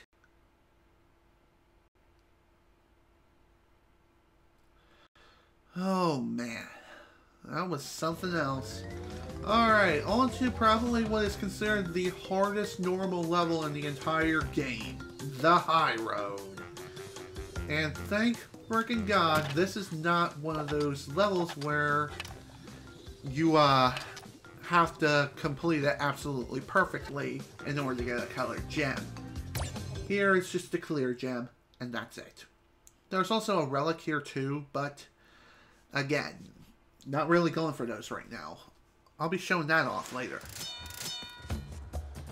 So we're starting with 98 lives. Let's see how many lives we'll lose throughout the course of this level, the High Road. This level is considered the hardest level in the entire game because of the fact that it's not only another bridge level, but you also have to take into account bouncing on turtles. If you happen to panic and spin into a turtle and not have... If you happen to panic and spin into a turtle instead of jumping on it in order to flip it over, you're going to be in trouble. Because then you will have no choice but to perform the rope glitch in order to traverse over the bridge. And you're going to be bouncing on turtles a lot. And if you happen to bounce on them at the wrong time, well then, you're not going to have enough distance to cover the bridge.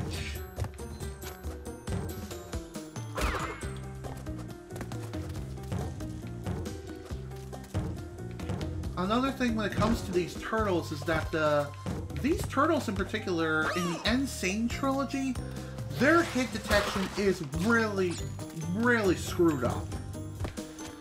I make it look like it's freaking easy peasy, but that's because the turtles' hitboxes are working as they're supposed to. Oh man, that was close.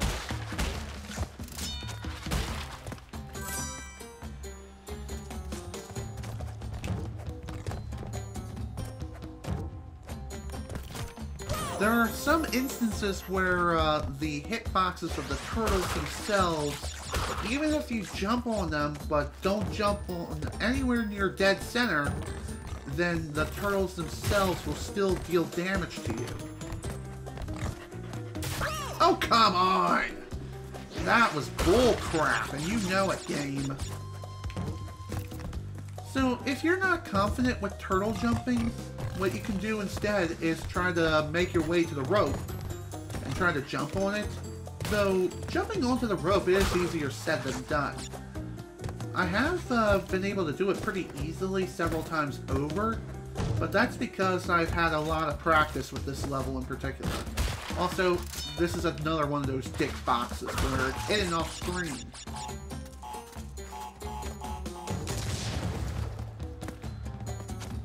Be sure to hit the checkpoint box before hitting any of the other boxes. If you happen to hit any other boxes beforehand, then you'll not be able to reach the box that is off screen.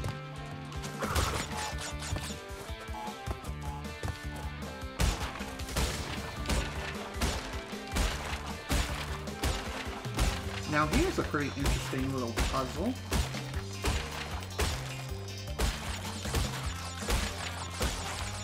God damn it.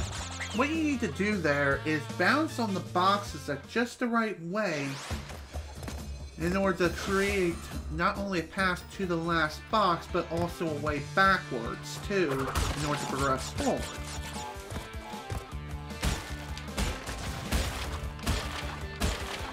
Like I said, this is a lot easier said than done, especially in a game like this where even square edges are considered round edges. And if you happen to hesitate, then you're going down. You're going to die. You're going to die. And it ain't going to be fun. And as mentioned before, dying in bonus stages, you don't need to worry about that whatsoever. Okay, I really should just do what I've been doing before. Just gotta work fast and smart.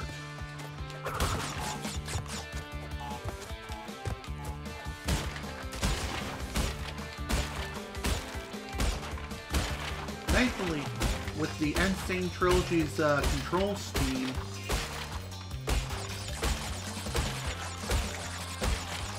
damn it. Also, I probably screwed myself over anyway, so it's not like that really mattered all that much. Although, I'm probably making this harder than it needed to be.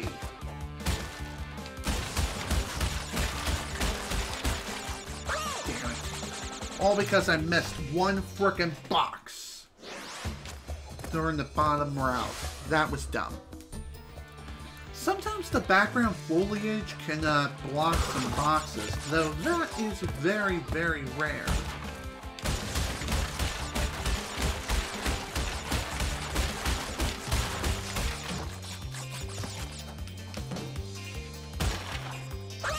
Okay, that's obviously not going to work. Then again, maybe I just need to make it so I bounce not so high. Let's try that. If you want to bounce higher on boxes of any sort, you just simply have to hold the X button or the A button down if you're playing on Xbox.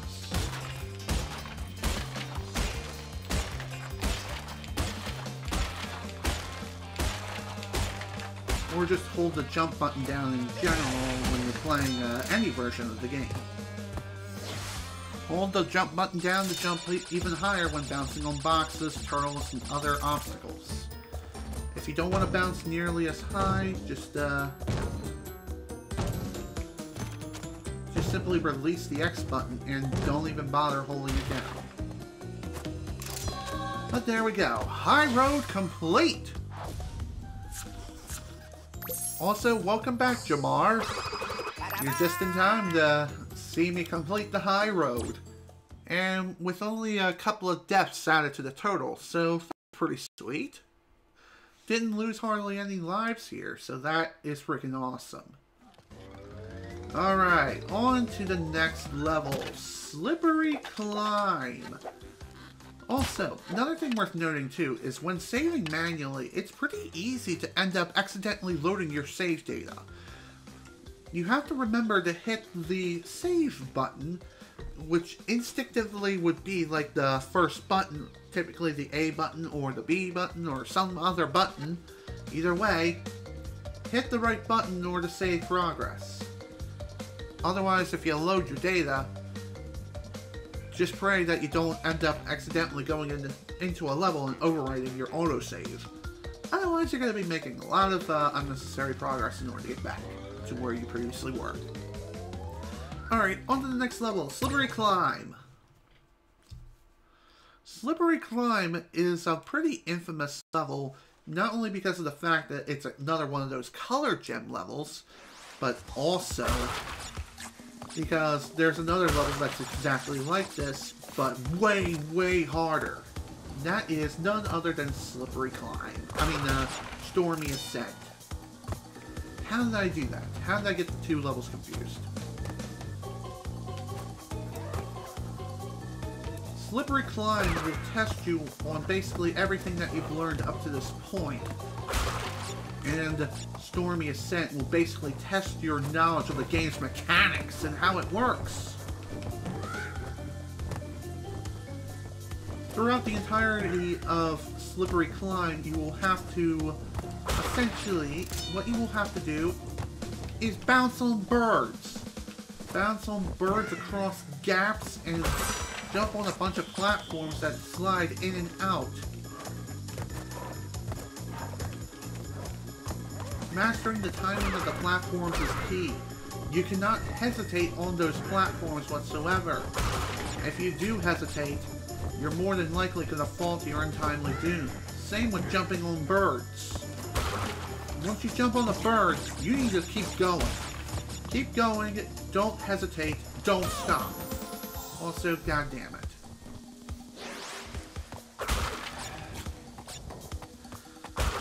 This level also has, like, one checkpoint in it, and I believe that's it.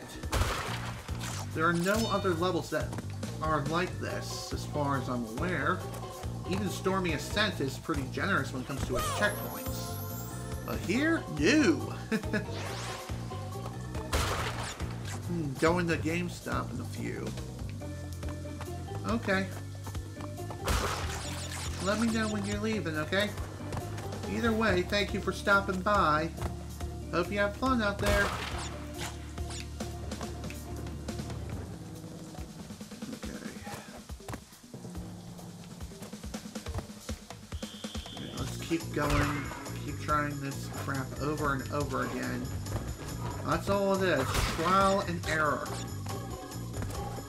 Crap. Damn it, man. That's stupid.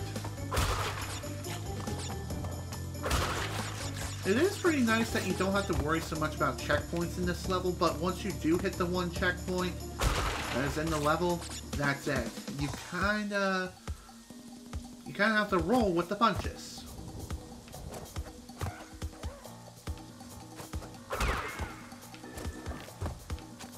There's also a lot of platforms where if you fall, you will fall into some spikes and impale yourself. Just like that.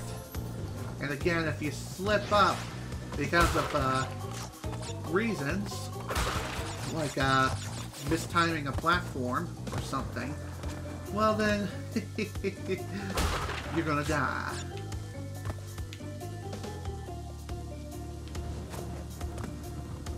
This level is definitely one of the most difficult levels in the entire game, but I feel like the High Road is a more difficult level, just solely due to the fact that there's so much that can go wrong, and due to the way the game's mechanics now work in the N Sane Trilogy, it makes the level even harder than the original. I am dead freaking serious when I say that too.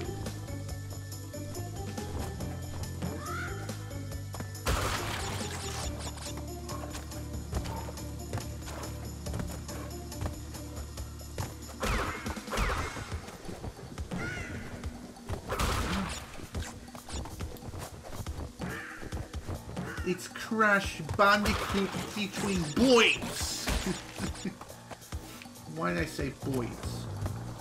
Also, I made the same exact mistake again. Thinking the platforms were gonna working form sooner than I was thinking.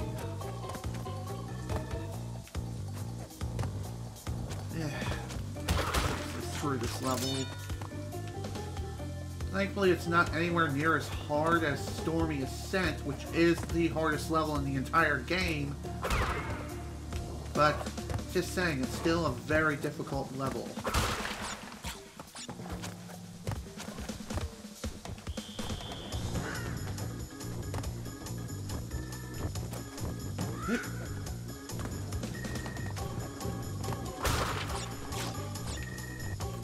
Damn it!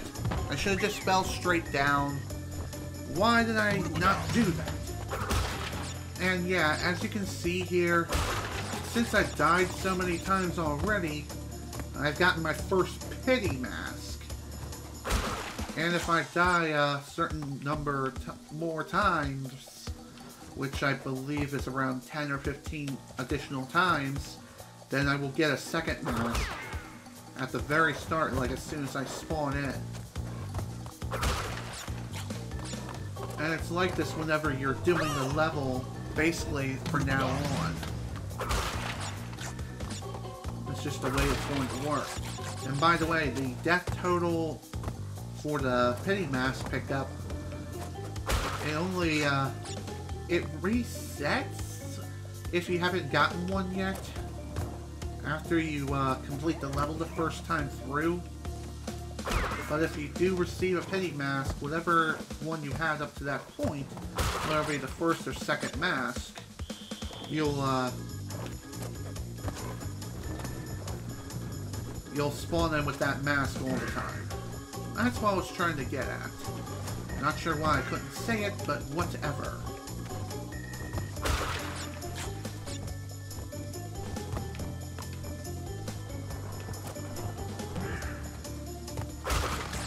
Another really, really nice feeling here when it comes to playing the PC version of the N Sane Trilogy is not only being able to play at 60 FPS, but you have better control, I feel, playing in 60 FPS as opposed to 30 FPS. I know it's kind of weird to say, but it's actually true. Both in a technical sense as well as feeling as well.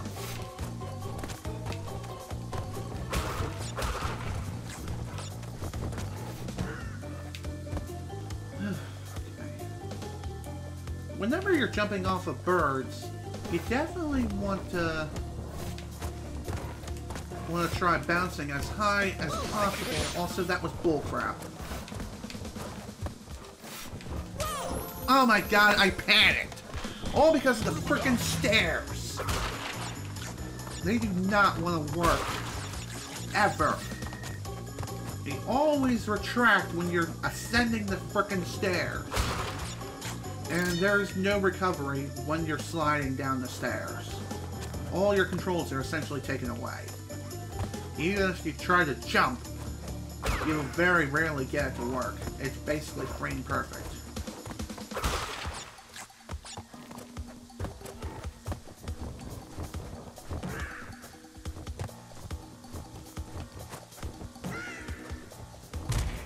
Oof. Wow. Faceplant. Oh, come on! That's bull. Wow. I'm surprised I'm dying here more so than the high road. Wow. What does the world come to?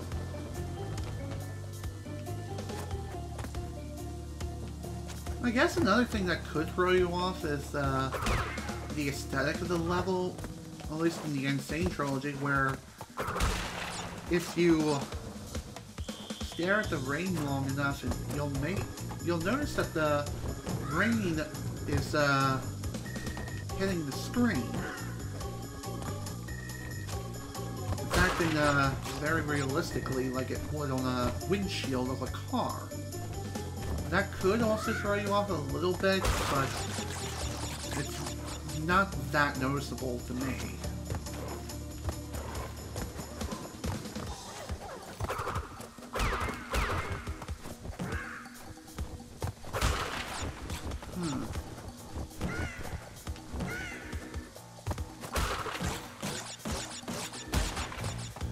Just gotta wait for the stairs. I almost screwed it up again.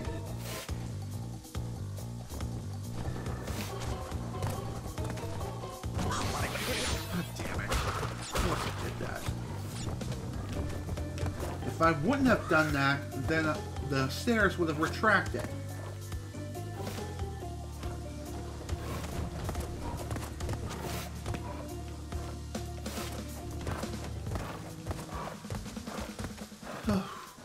Okay, there we go.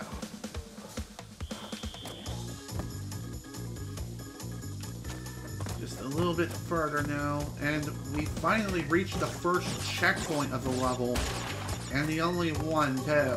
So, from here on out, if we die, we'll have to exit the stage and start all over again. You may be wondering, what is the point of having checkpoints if you can't even use them? Well, that's a very good question. But the thing is, the checkpoints are regular boxes. And so you have to bust them open in order for them to count towards your box total. That was too close. If you don't bust them open, then you're going to be short on boxes by the time you finish the stage. Embryo token.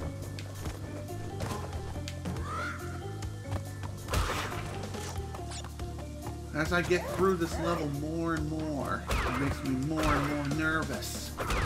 Doing basically anything.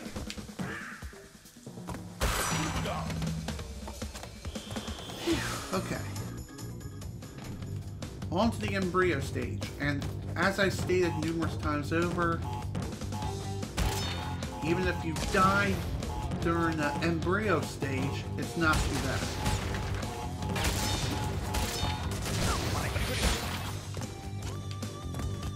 God damn it. It's not the end of the world, it's just, you have to redo the bonus stage again, but again, it doesn't count towards your death total in the stage. So, don't worry about dying during an embryo stage.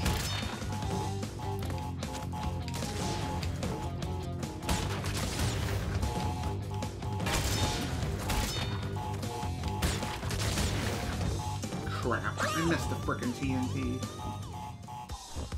Of course I did. Damn it. Whatever, it's fine. It's totally fine.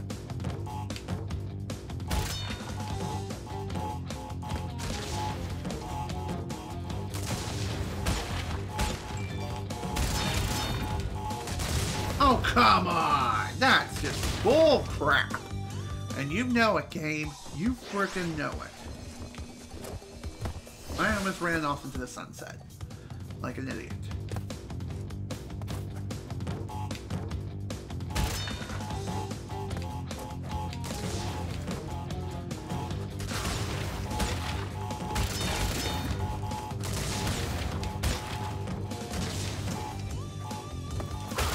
Whew. That jump in particular is incredibly tricky. Just due to the fact that you have to hit the steel bouncing box at just the right way. If you hit it the wrong way, you're gonna die. You're gonna end up falling short. Just due to the way the momentum system in this game works. God.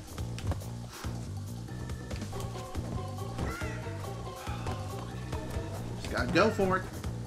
Go for the birds. Go for the birds.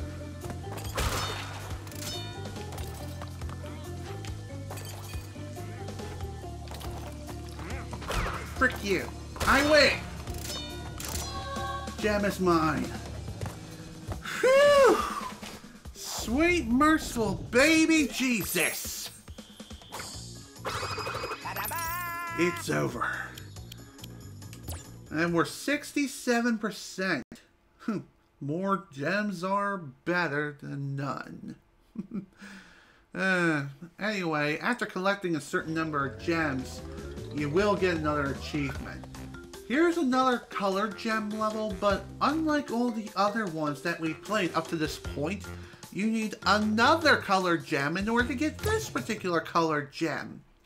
Even if you do bust all the boxes in the stage without dying, you still can't get the colored gem because on the main path here, there's not enough boxes.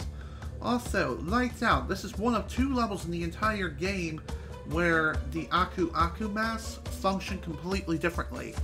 Bust them open, and not only will they function like they normally do by giving you an extra hit, but you cannot stack these Aku Aku masks. And what's more is that they're your only means of a light source. The entire level here is incredibly dark, and it's incredibly difficult to near impossible to be able to see anything at all. So if Aku Aku mask loses its light, then unfortunately you're going to be out of luck. And the Aku Aku mask will only stay lit for so long. If you happen to miss a platform or miss time, any Aku Aku mask pickups, then unfortunately you're not going to have enough light to make it through the remainder of the stage until you reach your next Aku Aku box, which running around in complete utter darkness is incredibly dangerous and very difficult. Albeit it's possible, but it's still a very difficult task. And if you happen to get hit, then you lose your Aku Aku mask just like that, and you're blind.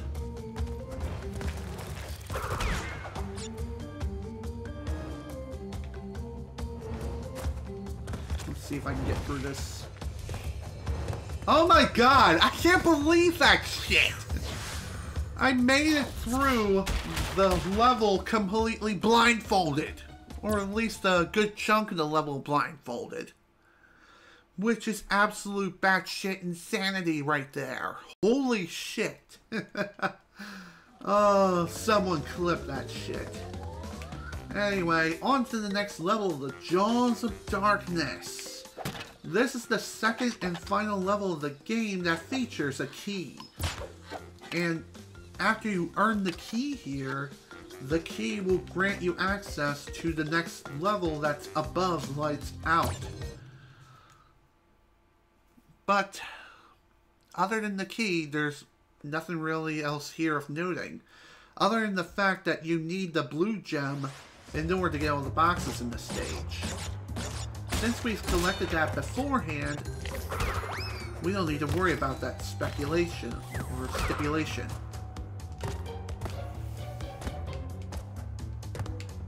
I'm surprised I didn't get burnt to a crisp and became a frickin' Bandicoot barbecue. Yeah, that's the last thing we need here. God damn it. That was just my dumbass fault for doing that. Oh, whatever. It'll be fine. This is also another pretty long level. So be prepared for another long journey throughout the entirety of this level. It's another pretty dark level too, but thankfully it's nowhere near as dark as, say, Cortex, not Cortex Power, but Engine something? I don't remember.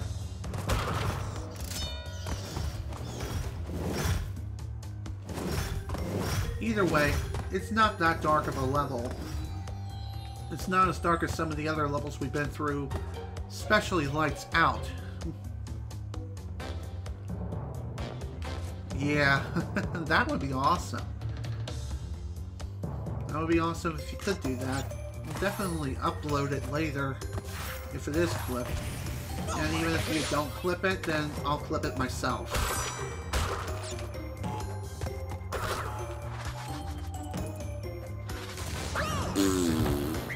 dead, dang it.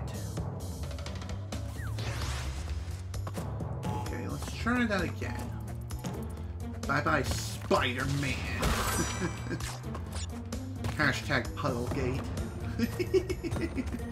Seriously, what was up with that? Why was that a thing? And why did that happen? There was a reason for Puddlegate. It was being accused of having its graphics downgraded between the E3 build and the final release. But it actually turns out that the opposite was true, where the graphics were actually upgraded between the E3 build and the final release. Anyway, Blue Gem. Use that to take this path here. Also, be prepared to jump on a lot of platforms.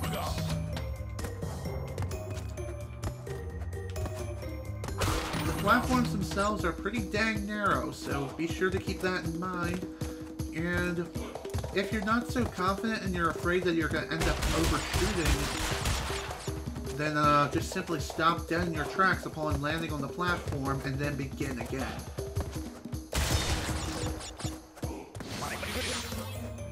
And thankfully, these gem platforms do not drop after a certain period of time. They just simply stay there. They stay floating in the air forever. I believe we can just continue from here. Oh, come on! That's just bullcrap. Alright, just gotta wait for the walls to start caving in again. Again with that crap? It seems like if you get crushed at any point in the cycle, then you're going to get hit immediately with the next immediate wall, or get smacked by a bat. Also, green screen's freaking out again. I apologize. Let me fix that.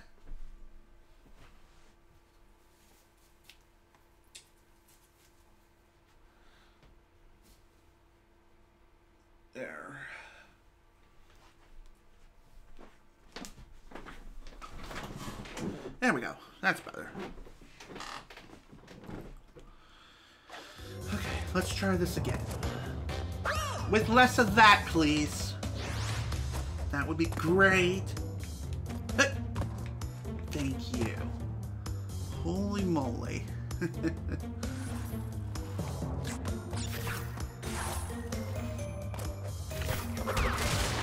I screwed up. Dang it. You do not want to spin in that particular snake. And the reason for that is because the second Cortex token is actually within that stack of boxes. Because if you spin into that snake, it'll fly forward, thus detonating the TNT. See what I mean?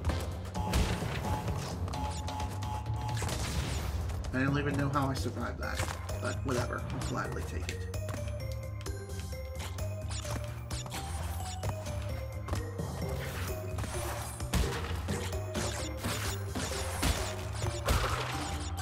Alright, here we go. On to the Cortex bonus stage. And the last Cortex bonus stage of the entire game. Dang it. This particular bonus stage is incredibly difficult because you have to time your bounces just right. Once you hit this TNT, it's like you gotta bounce off at the last possible moment. If you don't do that, well, then... Okay. The hell, game. The hell? The hell was that crap? Anyway, as I was trying to say, if you don't bounce off at the right moment, then you're just gonna fall right through the platform as it's being formed.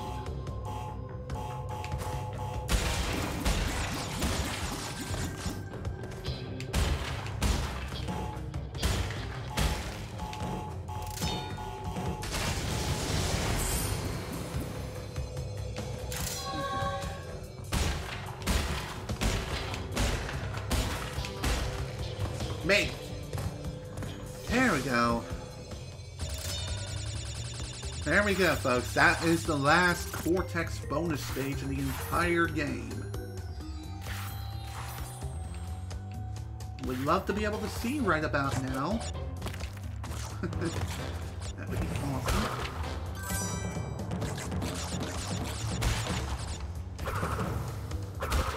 You may have noticed that there was a lacking in Tana tokens. Well, the reason why is because the last two tokens are literally right next to each other. Why is it like that? I have no idea. Just blame level design. Just blame the level design of the game.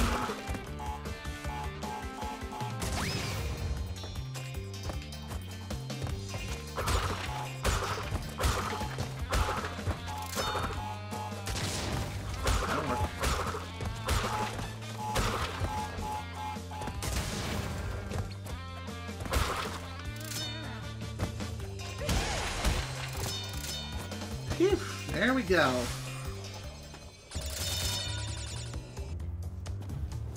And that...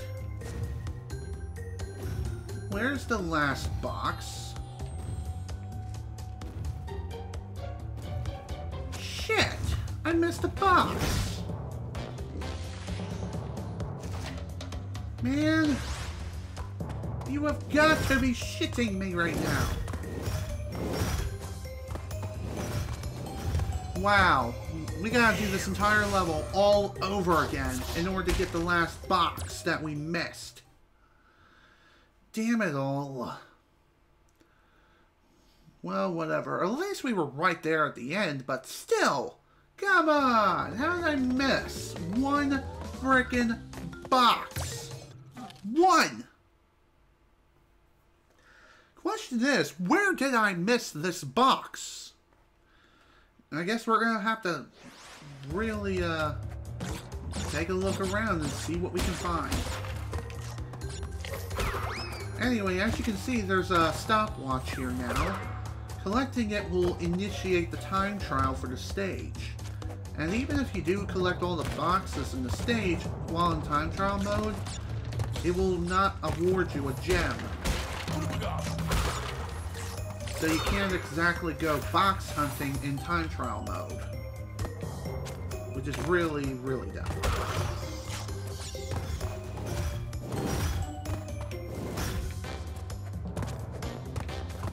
Oh, sweet Jesus. I thought I was dead. That's just the game's mind games coming into play yet again.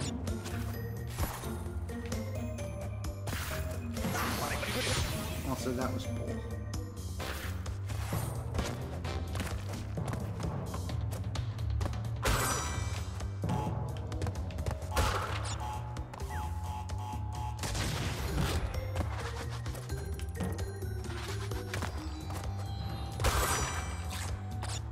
Perhaps there was another box, like, really high up that I just could not see.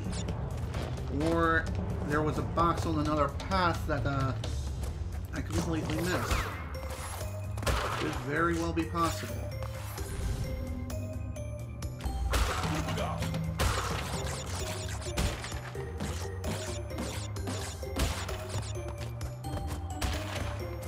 Oh, of course! That's where the last box was. On top of that block structure. Off screen. Another dick box. Damn. That is lame. Absolutely frickin' lame. So now we have to go through all that shit all over again. With the Cortex bonus stage and everything. Ugh. I hate that.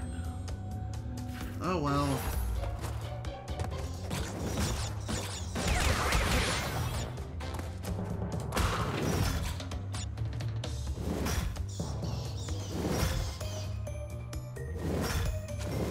Oh, come on! Again?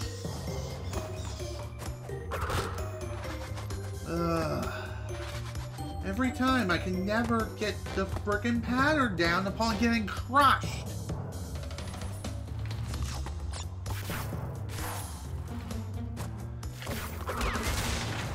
God damn it. Those are instincts, my friend. Spinning into the enemy instinctively, instead of jumping on him. Hate that. Of course, that doesn't apply when it comes to the time trial, but during the regular run, yeah. You can't be spinning into the enemy here. Otherwise, you'll destroy the token.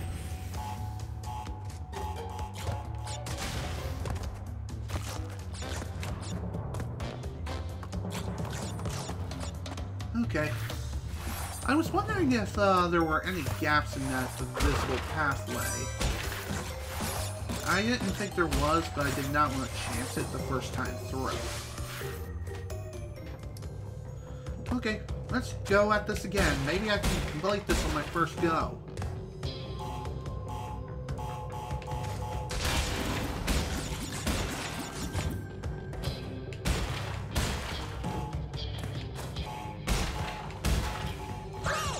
Yeah. Completely overshot my frickin' target. I hate it when I do that so frickin' much.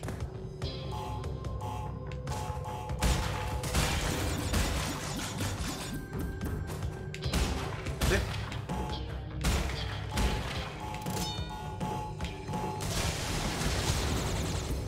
Excuse me, game? Excuse me? That was bullshit. Let me tell you why that's bullshit. I was nowhere near that blast radius and blast vicinity.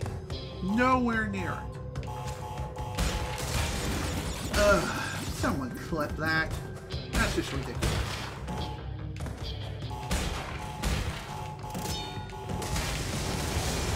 Too close.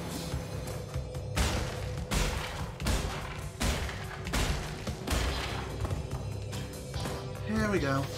Bonus stage completed again.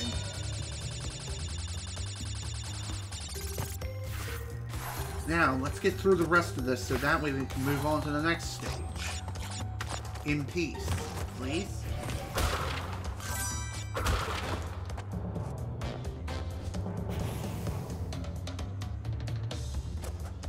By the way, if you touch even the tail end of the flame, even if it's not on screen, you could theoretically end up still being burned anyway, just due to the way the hit detection works in this game.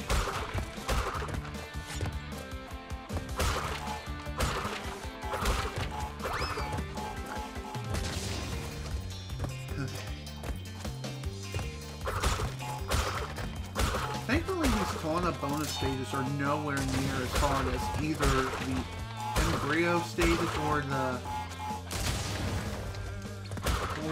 Cortex stages, that's for sure. There we go. Stage completed. Now we have all 112 boxes opened, and I got crushed. God damn it. Well, whatever. I still have the gem. That's all that matters. And stage done. Completely. And of course my green screen is still freaking out.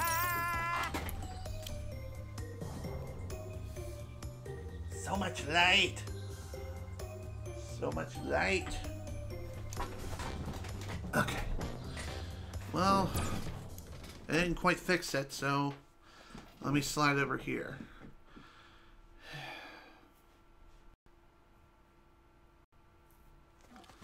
Okay. Alright, now that that level is finally finished, there's another level we can take on right now known as Fumbling in the Dark. This is just like Lights Out, but way harder. Let's do it!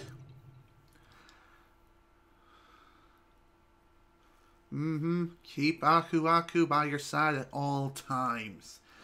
You want to do that.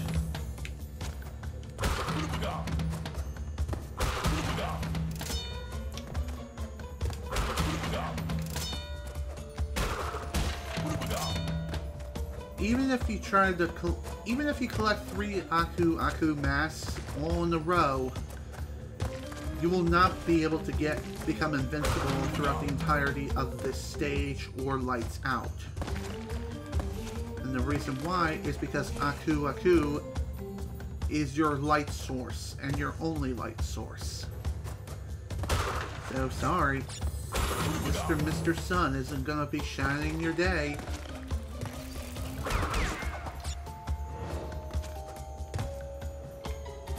And throughout the stage, you can't hesitate very much, if at all. Just like with Lights Out. If you hesitate too much, then you're gonna run out of life before you reach the next Aku box. And if that happens, you're gonna be completely shit out of luck and blind as a frickin' bat.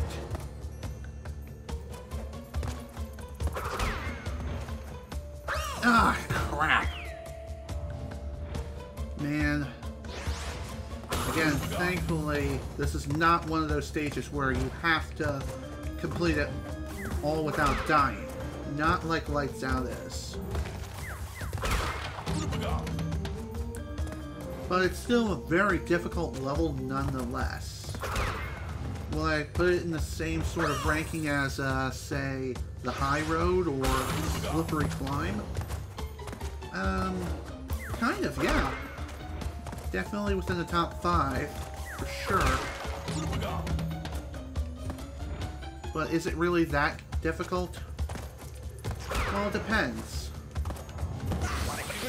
Ah, crap. I had no idea where the hell I was.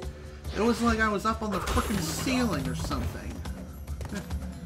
What the hell was that about?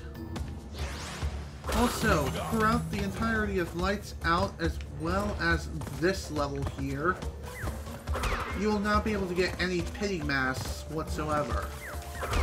As stupid as that is, it's true. Even if you die like a million frickin' times throughout the entirety of the stage, if you... I don't even know how I managed to do that, but I don't care. I'm happy that I made it through. Also gotta wait for the spiders to drop down from the ceiling, because if you don't, you're going to regret it. Damn it! I was right frickin' there! Alrighty, have fun at GameStop. Also, that was just a message from Facebook Messenger saying that Mom sent me some money. It was just for dinner the other night. That was about it. Nothing really too fancy. Oh my god. Are you serious, game? Are you freaking serious? Seriously, screw you. Thankfully, if you do happen to respawn at a checkpoint where there aren't any Aku boxes nearby, the game does show some mercy by putting one box. I don't even.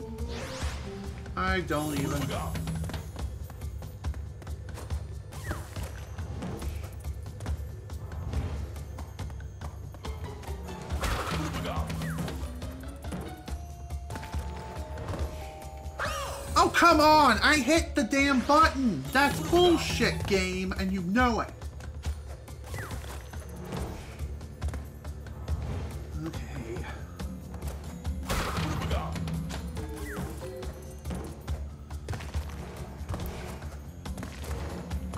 At least I didn't get chopped in half this time.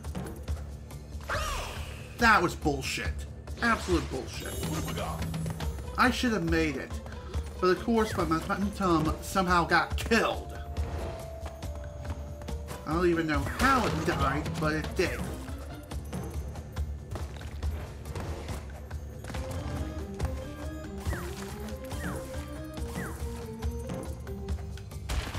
Okay, there we go. Finally, the level is done. Perfect! Perfect my ass.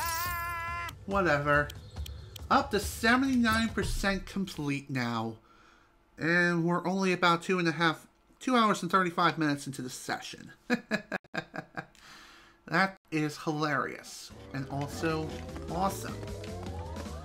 Alright, on to the next level. Castle Machinery. First off though, I'm going to go ahead and save here. Not because I'm incompetent in the level or anything. Still, it's a good idea to save your progress every now and again. Alright, on to the Castle Machinery.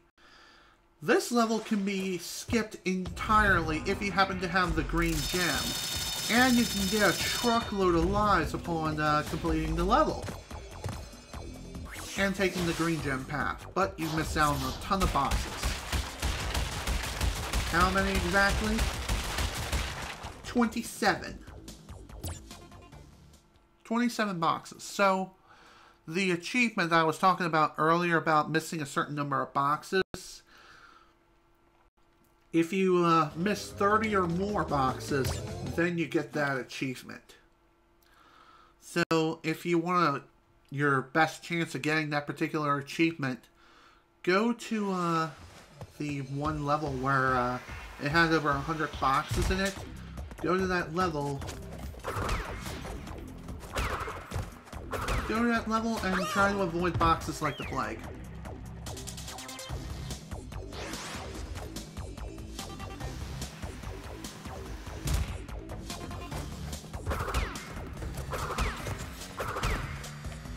Anyway, this particular machinery level can be considered one of the more difficult levels in the game, but again, if you're doing like an any % run of the game, you can easily just bypass the level completely and not worry about it. If you happen to have the green gem, that is. However, if you don't have the green gem, you can just do the level normally. And that's basically the way the game expects you to go about going through the stage.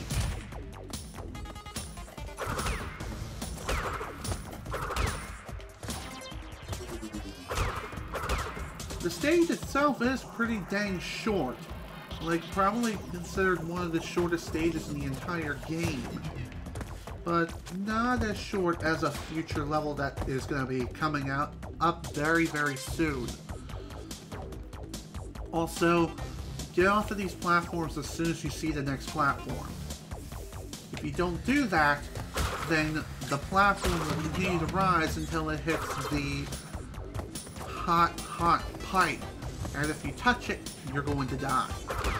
You're going to incinerate. It's that freaking hot. You ever put your hand on a very, very hot pan, like straight from the oven? Or you done it by mistake? Yeah, that hurts. Imagine putting your entire body on something of that kind of magnitude, or even hotter, like a really, really hot source. Yeah, that's not a good feeling. Not at all.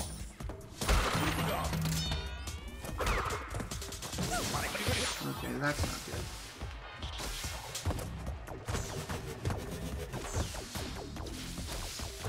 I feel like the stream skipped a bit. Other than the usual skips. Maybe I just imagined it.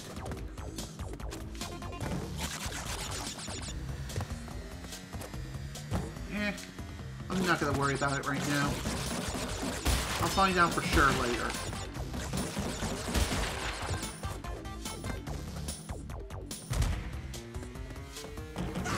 Also, there are some platforms that are considered super bouncy that you want to avoid jumping on whatsoever. If you hit them, you're gonna be sent flying to the frickin' sun and burning to a crisp.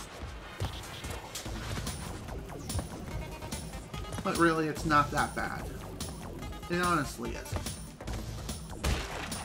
Oh, here's a fun sequence of bosses that you need to jump on. Oh, okay. That was not hard at all.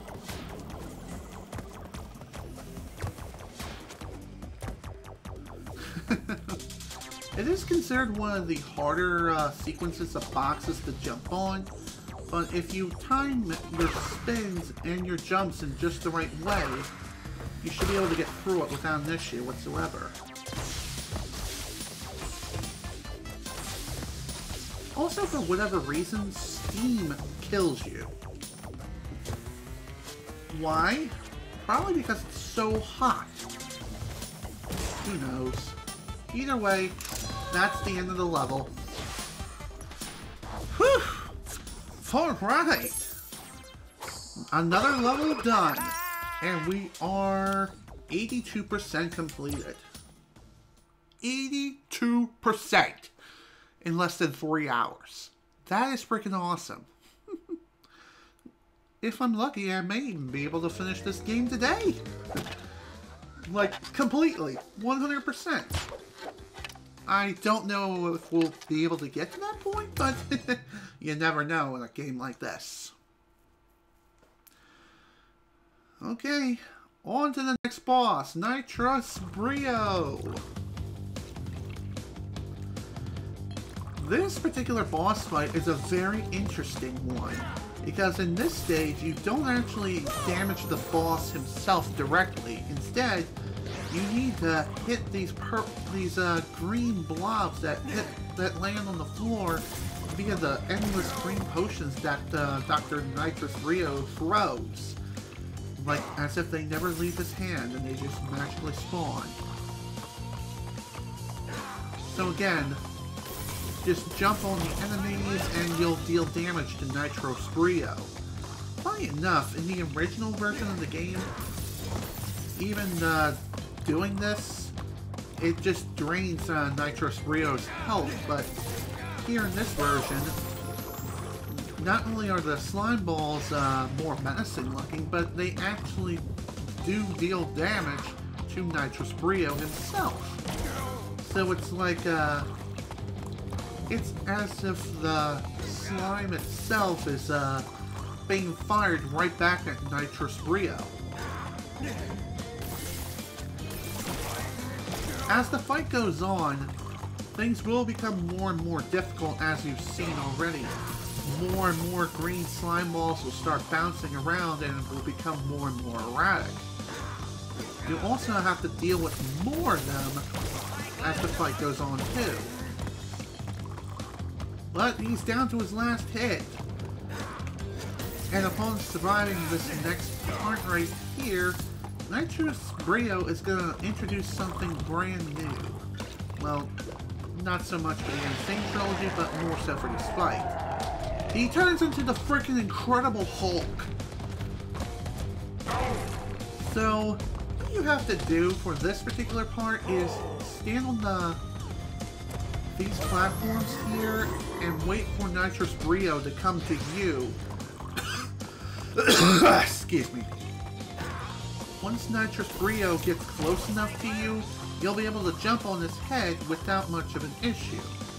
Funny enough, I never even knew that as a kid until much, much later.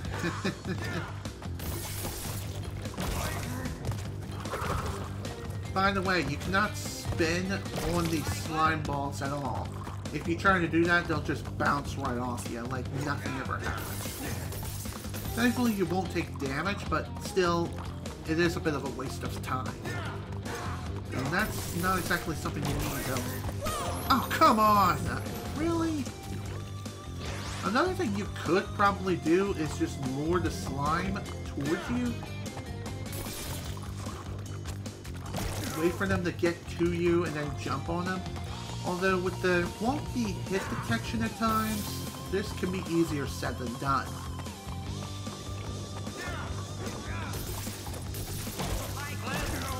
There we go. This particular boss fight is not that difficult, though it can be if you don't know what you're doing.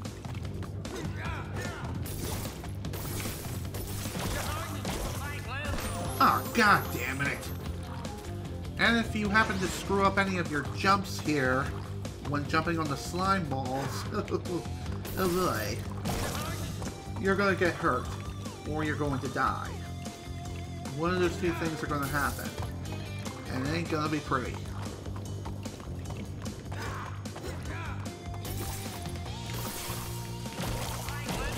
So my advice when it comes to this fight in particular is try to keep moving as much as possible, because after every time you deal with the green slime balls, Nitrous Brio will throw some purple potions at you. And of course they will kill you upon contact. And they also act quite a bit like TNT, where they actually have a blast radius. And again, you don't want to be anywhere near them upon detonation.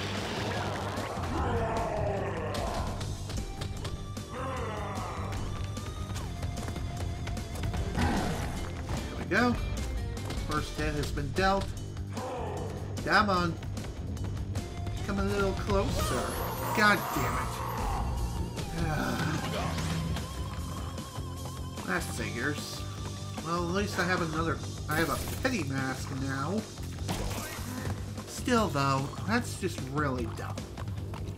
Sometimes judging your distance between Nitrous Brio and yourself is a very, very difficult task. Especially if you don't know where to look. Other than that though, that's basically this fight. Oh, come on! Already I got hit. Well, that's not good. Okay. Come on, throw your barrage, thanks.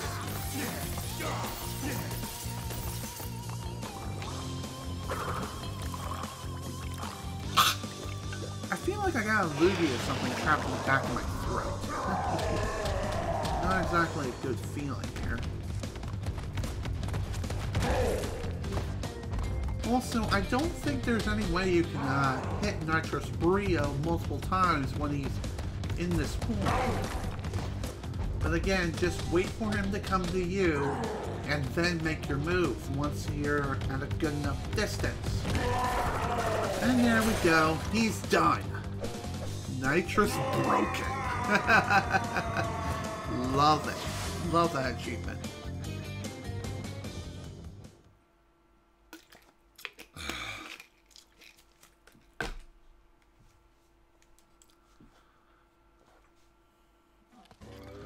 Alright, on to the next level. That is none other than the lab. Another short level, but a very difficult one at that.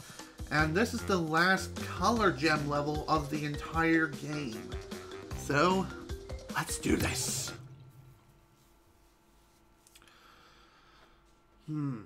This particular level is so freaking difficult. It's not so difficult in the sense of not being able to complete it, but being able to complete it while also trying to get all the boxes without dying. Throughout this stage, you not only have to deal with the bouncing enemies and stuff, but you also have to deal with the electrical circuitry, and you also have to deal with the fact that you have to also work with these frickin' steel boxes that open up doors and close up trapdoors that are under the floor. And also, this bonus stage marks the only checkpoint in the entire level. And this particular bonus level is really damn difficult.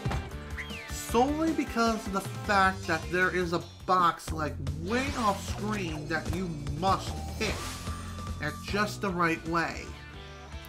And hitting this particular box is very, very difficult. I wish that box above me was a steel box, so you don't have to deal with that stupid crap.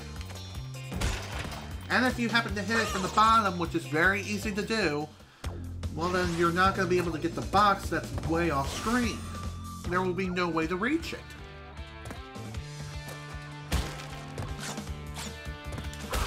It's like you gotta hit the bouncing box at just the right angle while also having a good enough momentum. Also, that was bull crap. You have to have the right momentum in order to bounce off the box on the right or left-hand side in order to, and then navigate all the way back over towards the middle box in order to hit the box above it. God damn it. This is by far the most difficult bonus level in the entire game. This truly is the most difficult one.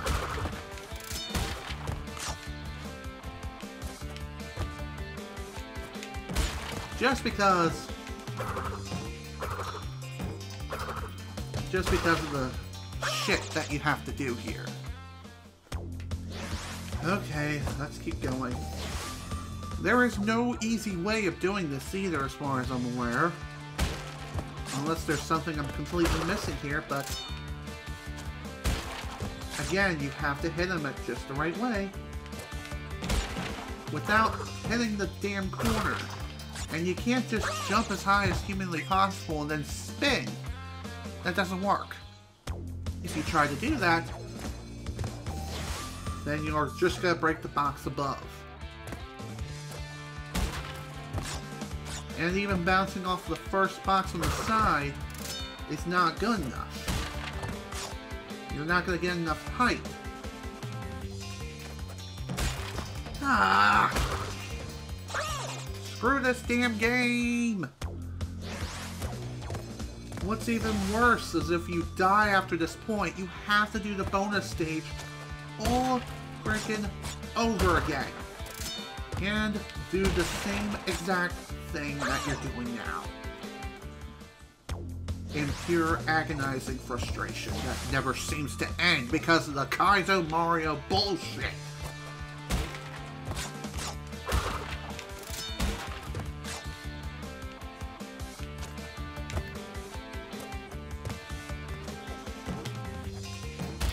And that's exactly what you have to do. There are two boxes up there. Two of them that are hidden off screen.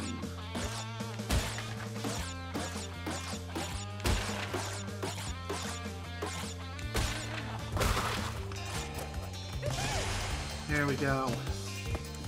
Now comes the hardest part. Making it through this entire level alive.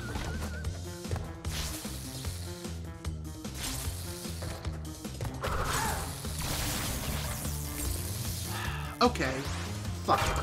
I'm gonna have to find a way to deal with those guys.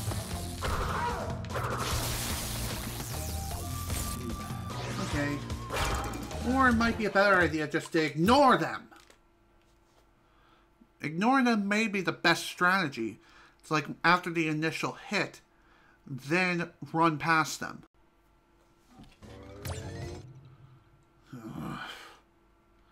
God. After all this shit I've been through, just to complete the damn bonus stage, only to die immediately after. That is the worst. The absolute frickin' worst. There's another thing that's worth noting when it comes to this stage in particular. In the original, it was pretty easy to distinguish what was a trap door underneath, as opposed to, here. By the way, don't spin into this stack of boxes, because there's a TNT crate in and amongst them. By the way, you can get crushed by the door if you're not careful. Thankfully, the level itself is short, so it won't take you long to get back to where you need to be if you happen to restart the stage, but still a very annoying endeavor. Especially considering the fact that you have to do this shit again.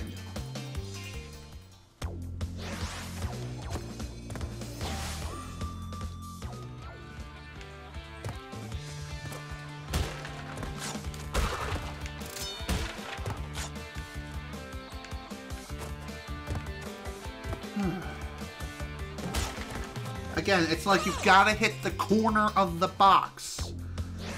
And the way the hit detection works in this game that's like one of the hardest things to do.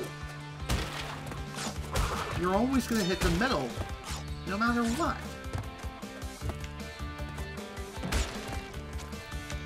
See? It's always the middle. Never anywhere else.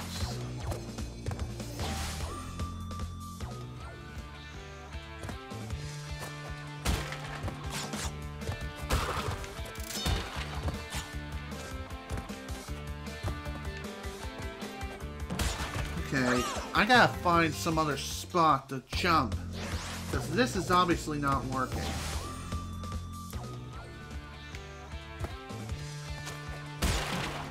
And I completely fucked up again. Just hit the first freaking top box immediately.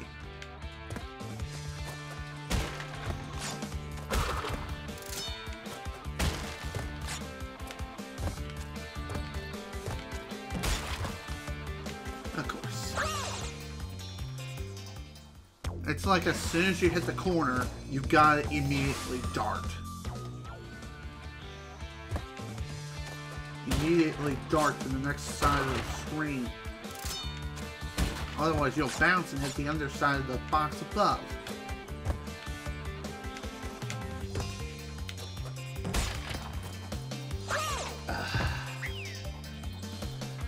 There is no easy way of hitting that. There is no easy way.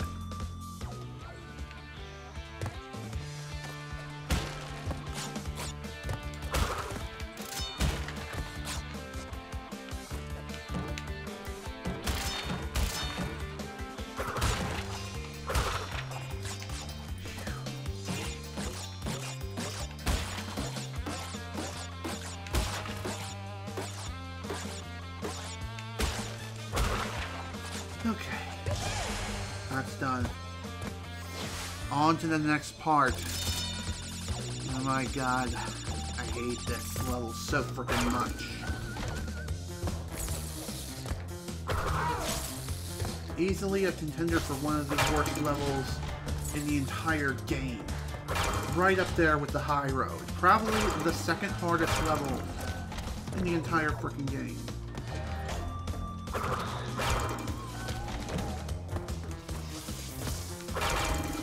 Gotta go. Hey. Whoosh. Nice.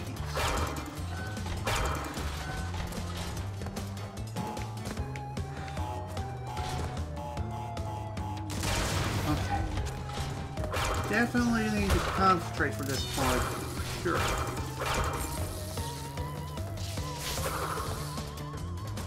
Sometimes it's a better idea to just simply ignore any and all enemies in the area.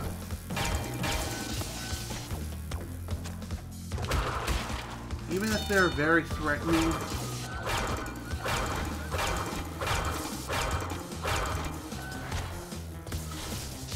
Also, feel free to cheese the sides of this area here. I think the game expects you to do that anyway.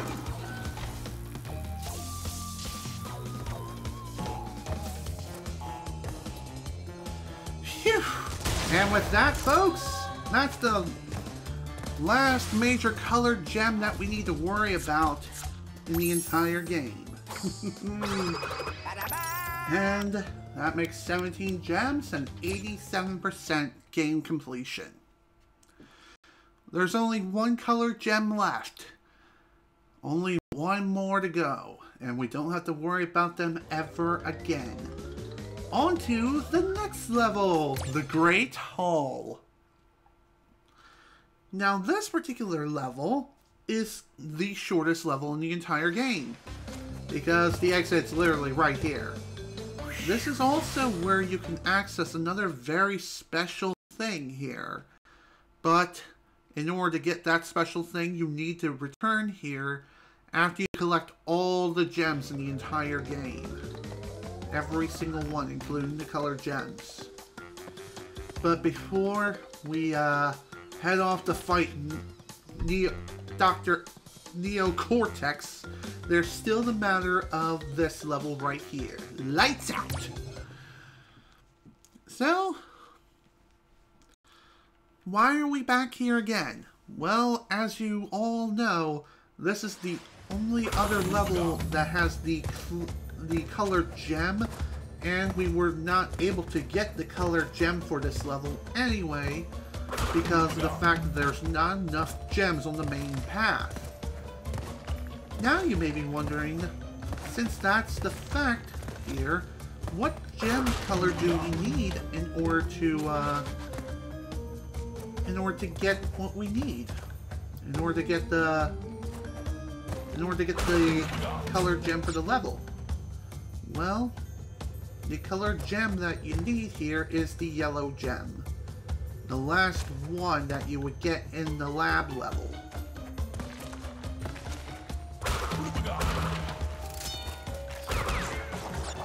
Oh my!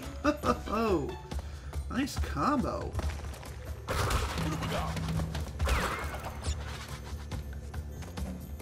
Ah! Man! We were almost at the end too. It's very easy to slip off of the platforms or overshoot your target. And if you overshoot, oh boy, you're going to have a very, very bad time. And that is not fun at all. It really, really is. It's like you've got to move fast in this level in order to keep your light source going. But you also have to be precise with your jumps, which also requires additional timing. But it seems like even if you do all these things and do it perfectly, it just seems like no matter what you do, you're always going to end up undershooting or overshooting your target, trying to not overshoot your jump. Distance can be a really big hassle and a big obstacle in this game, and I feel like the draw distance, well, okay, not that, but more so the perspective thing, that is the true final boss of any Crash Bandicoot game ever, especially the first one.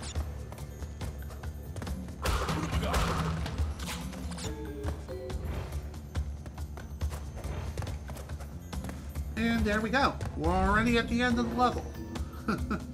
Ride this yellow gem platform all the way up to the top. And what do you know? The last couple of boxes we need are right here, and there's the final colored gem. The final colored gem of the entire freaking game. The purple gem. And with that, we are now 90% complete. 90% finished with the entire freaking game.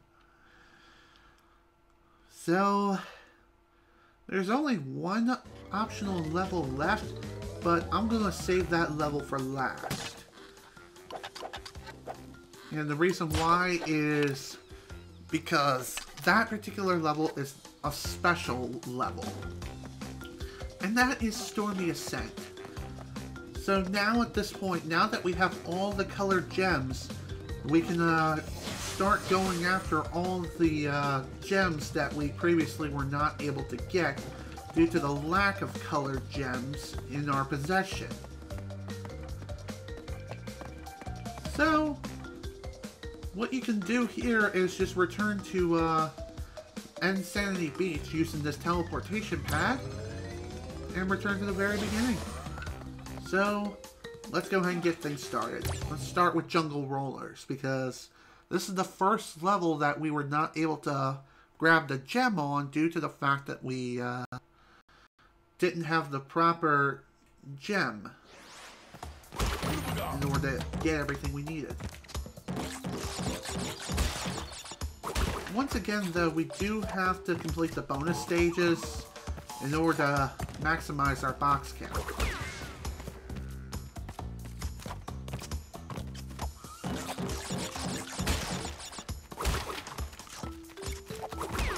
You may be wondering, why am I not playing Neo Cortex now?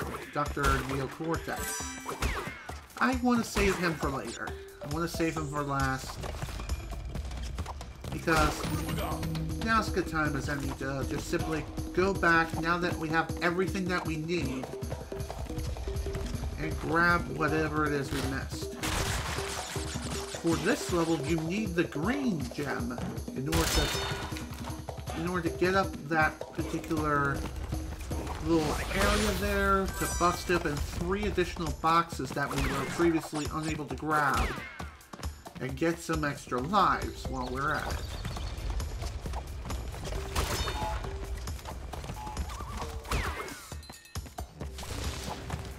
Okay. Here we are.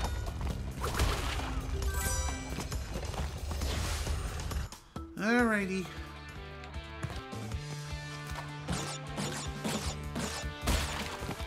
So just like before, the colored gems are required in order to complete certain levels. And this is one of those levels. Now that we have everything that we need, we should be able to complete these levels more quickly and more efficiently too.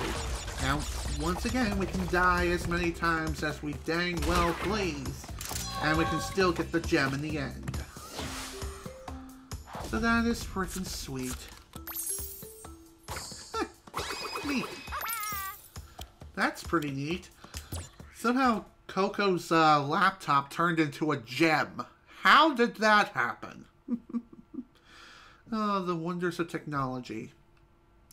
There truly are a marvel, that's for sure. Alright, on to the next level, the Great Gate. This is another one of those levels that requires a colored gem in order to fully complete it.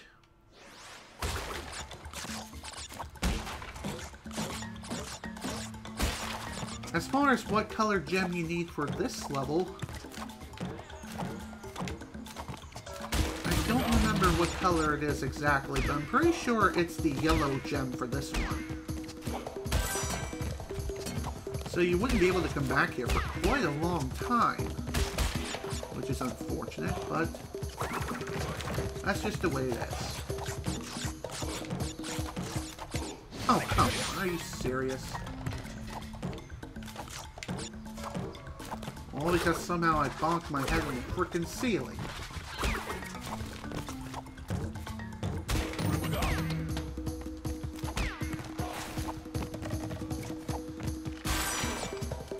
Oh man, it feels so good to be able to run around with the frickin' invincibility and crap. Oh, it feels so freaking good. It is so much fun to just race on through with the complete utter annihilating power of the Aku mask. It truly is something else. Quite a technical marvel. But anyway, there was something else I wanted to mention before. I don't think I mentioned it yet, but if you spin at just the right way and still land on the box, instead of bouncing on it like you normally would and break it, what would happen instead is you would then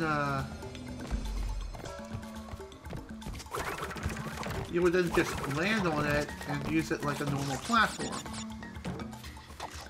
It will only break after you jump on it again.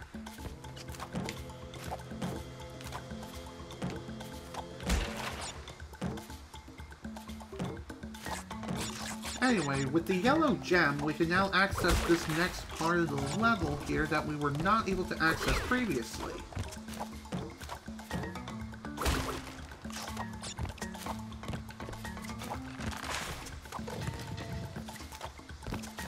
Also, I think I completely screwed myself over out of this. There's a shortcut back there, and I think there are some boxes there too. Screw it, I'll just KMS. It's not like it matters all that much anyway. Okay, what?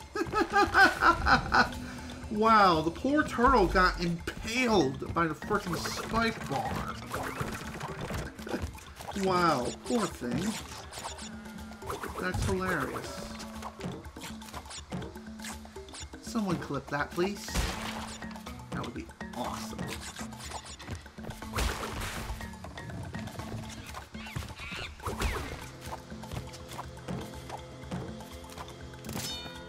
Okay.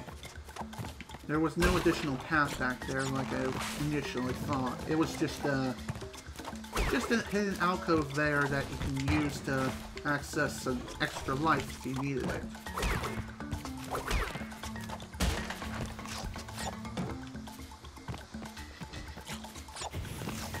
Now back this way, there's another path that you can take to go all the way to the very end of this section. But of course, there are some boxes here that you do need to break. Upon breaking the boxes, you can just return all the way back towards where the other box was. You do have to break it in order to progress, so if you're going for all the gems here, you kind of have to destroy that box in order to progress. And you have to deal with the dangers that are here.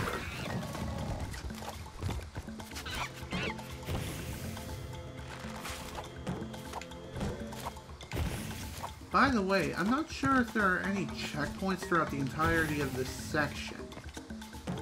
If there are, I haven't seen one yet. Either way though, extra sections like these can be considered really, really difficult. But trust me, it is worth going through here. By the way, you don't need to worry about having to be on the platform in order to spin another one. You just need to be on the underside, and that's about it. There we go! Another gem added to the collection. And that brings our total from 91% to 92%.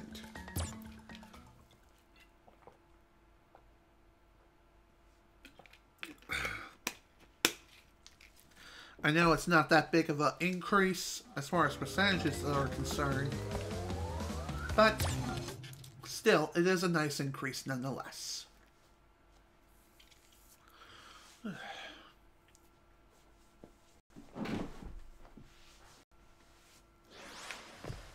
Alright, on to the next level. Well, technically it's not the next level right after the Great Gate, because that would be boulders. Even so, though,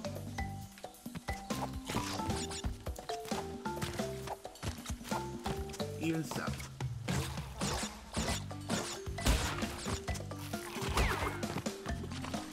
As far as this level is concerned, the colored gem you need for here, I don't quite remember which one it is, but I'm pretty sure it's like the yellow gem.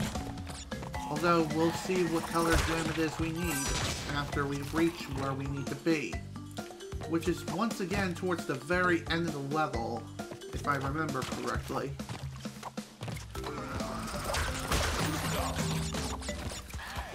Or it's right here.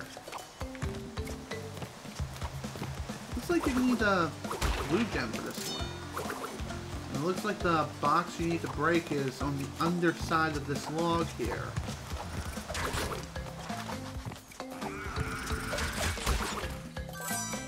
But there we go. That's basically the only box that was missing, really. At least I'm sure that was the only one that you're missing. Or we're missing. Whatever.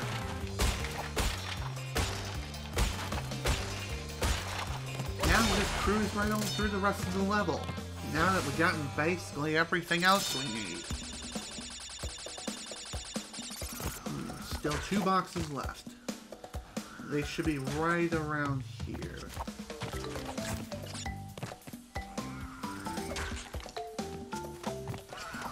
Okay, there are some additional platforms that you need to take, like at the very end of the level, in order to get the last couple of boxes you need too. Okay, so the colored gem you need here for this level is not the yellow gem like I initially thought. It's actually the blue gem.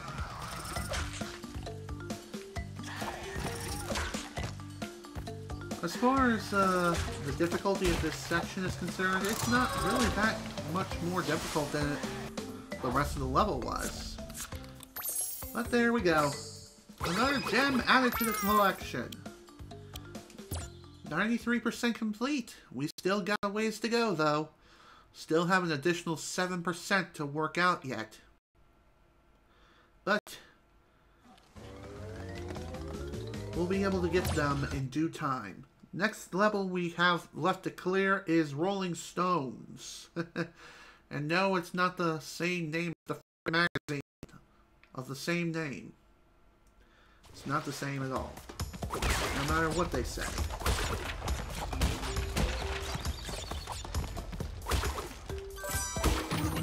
Okay, let's do this.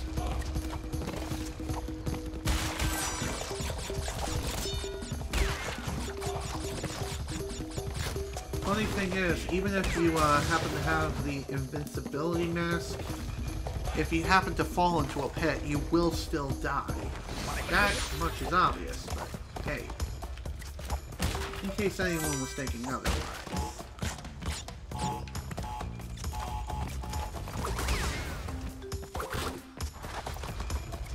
Another thing that's worth pointing out too with Coco is that her sound effects whenever she spins or does anything are different than Crash, as to be expected, because, well, hello, it's a different character.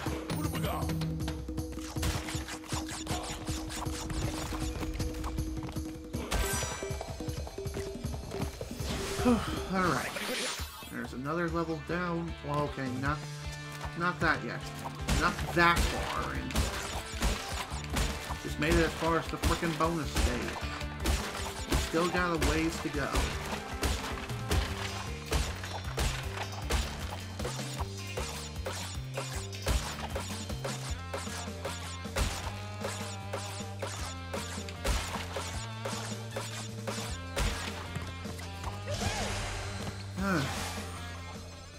It's funny seeing how Coco can technically interact with Tana, but she reacts the same way as Crash does.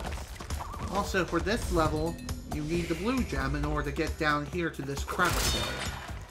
If you try to jump down here normally, you will instantly die.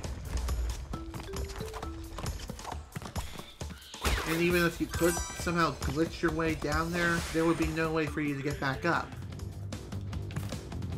And that would really, really suck.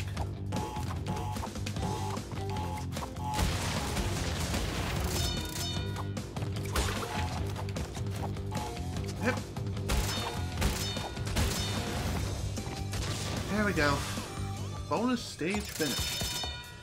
And we got so many freaking lives that we practically don't need anymore. Quite literally.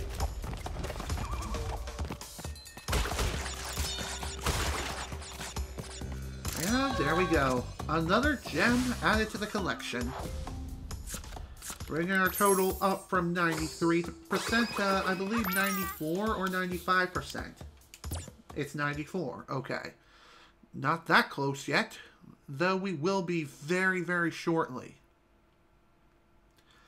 And when we do get to that point, it's going to be freaking sweet. Alright, on to the next level that we still need to complete. That is Native Fortress.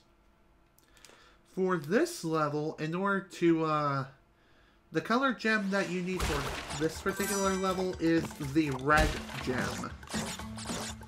I remember that much at the very least.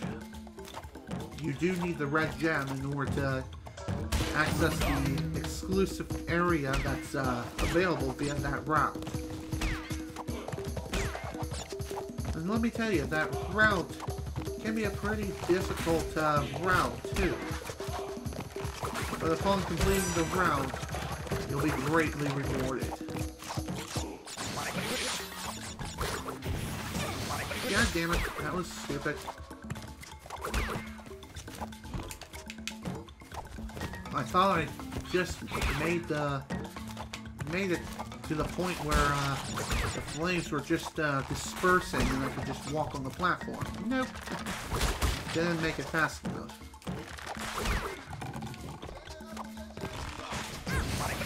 damn it. Come on! Seriously, screw those shield guys. They are the worst. One of the worst enemies in the entire game.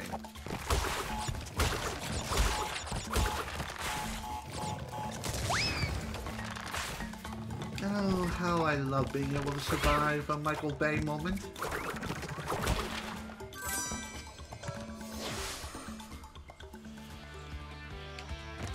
Now you may be wondering, where the heck is this, where the heck is the red gem route? Well, we're gonna be reaching that particular area very, very shortly.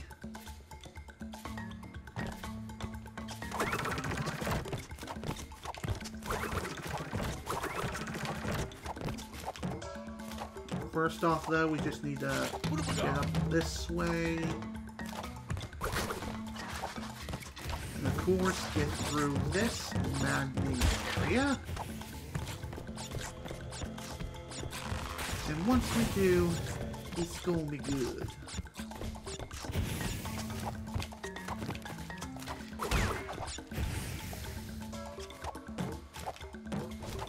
There. Man, I really am not a fan of the monkeys either. They're invincible while they're rolling around. But when they're screaming and shouting, that's when they're at their most vulnerable. Anyway, here we are. Here is the red gem platform. Ride this all the way up here until you reach the clouds. Funny enough, you can walk on these clouds as if they were solid objects. Where are we? In Super Mario World now?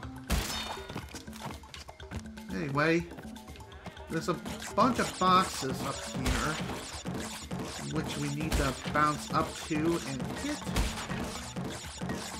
But again, at least the route itself is nice and short, and once you complete the route, you are rewarded greatly with lots and lots of Wumpa Fruit and extra lives.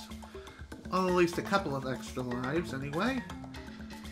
But you do have to ride this back down to exactly where you were when you first took the platform. So if you die at this point now, you do have to redo that section all over again. So try not to die, because that would be bad. Also, hidden alcove there. If you don't take that hidden alcove, there's a high chance that you'll end up being roasted on a frickin' open fire.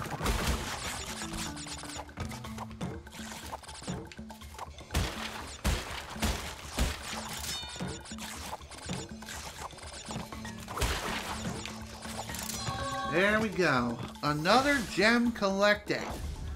And folks, we are 95% done with this game. 95. We're definitely going to be finishing this game today. I did not expect the game to be this short. Oh, man.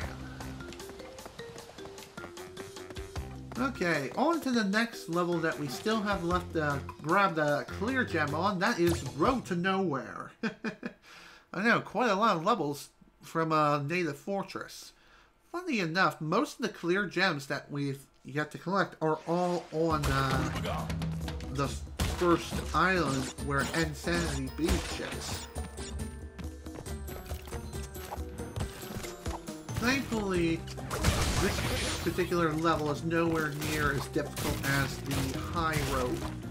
That's for damn sure. By the way, I've not mentioned this yet, but there is a certain threshold time frame where if you stop bouncing on the bouncing boxes, it'll just break upon your next bounce. I believe the amount of time it takes before they become breakable upon the next bounce is roughly 5 seconds. Although I could be wrong in that regard, but I'm pretty sure it is like 5 seconds. Anyway, for this section, what you have to do is complete this little puzzle. You may think that you have to bring an Aku mask in order to sacrifice him and hit the TNT box here. You don't need to do that. Just hit the TNT box from the underside, head back, bounce on this box here, and completely screw up somehow, which is complete bullcrap. Whatever. At least the checkpoint's right here.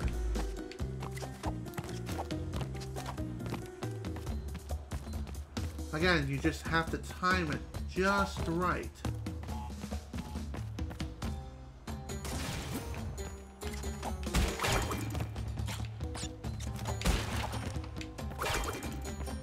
And there we are. We got a few more boxes here and an Aku mask. And now we can safely hit that TNT, so it'll detonate the other TNT. And we can be on our merry way once again. Back to the level we go. And I believe at the very end of this level there will be another gem platform that you'll have to take in order to reach another area where more boxes lie in wait.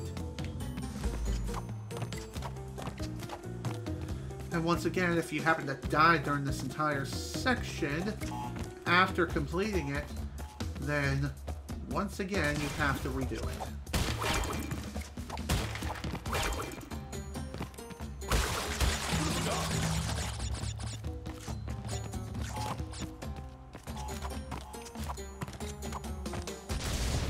Here we are.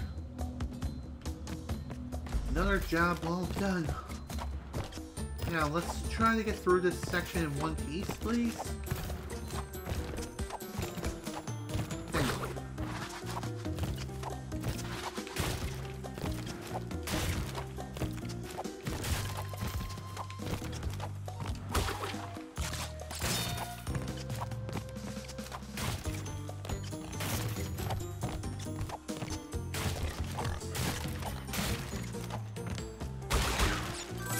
That was close. Especially with those frickin' warthogs, you never know what they're going to do. They're so unpredictable and so frickin' annoying. It's as if they're frickin' God! Excuse me? There we go. Bonus stage done. And the level is just about over. Just gotta do a little bit of turtle bouncing and not screw up like an idiot.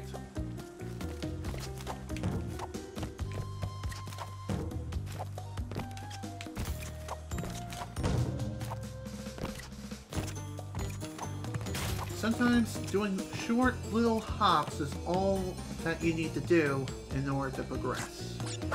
Oh, frick you! Forget you, man. But yeah, you need the... Once you reach the end of the level and hit the red gem platform, it'll take you over the initial goal portal thing into another section.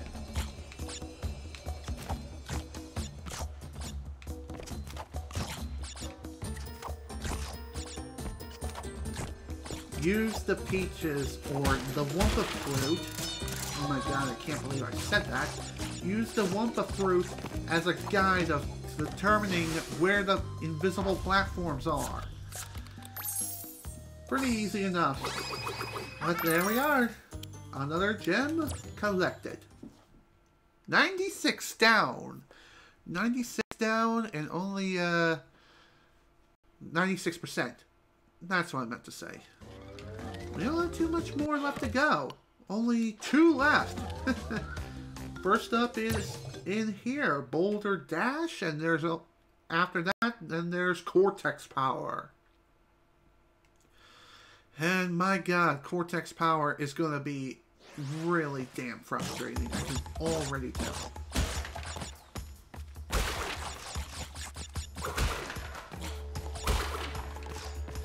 Okay, here we go. If you remember where the gem platform is. It's at the very end of this level. Just don't hit the initial goal portal thing. Otherwise, you'll warp out of here without collecting the necessary boxes.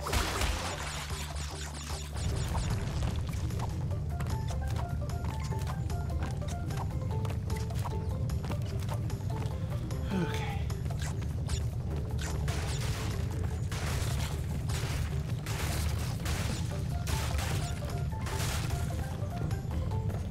At this point now, it's all about just getting through the entire level as quickly as humanly possible.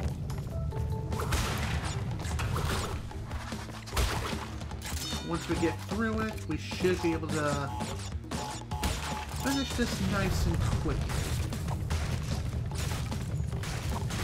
There is one thing I wanted to mention, and that is, over the course of the past 2 weeks, I have bought several things that will definitely help as far as... Damn it. Hit my desk. I bought several new things. And a couple of those things are games, including Bayonetta and Bayonetta 2. I also got my hands on I don't even remember now. Dang it.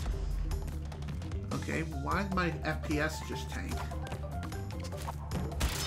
Well, that was weird. Anyway, for this level, the color gem you need in order to get through here, in this particular section... God damn it! The color gem you need is the purple gem.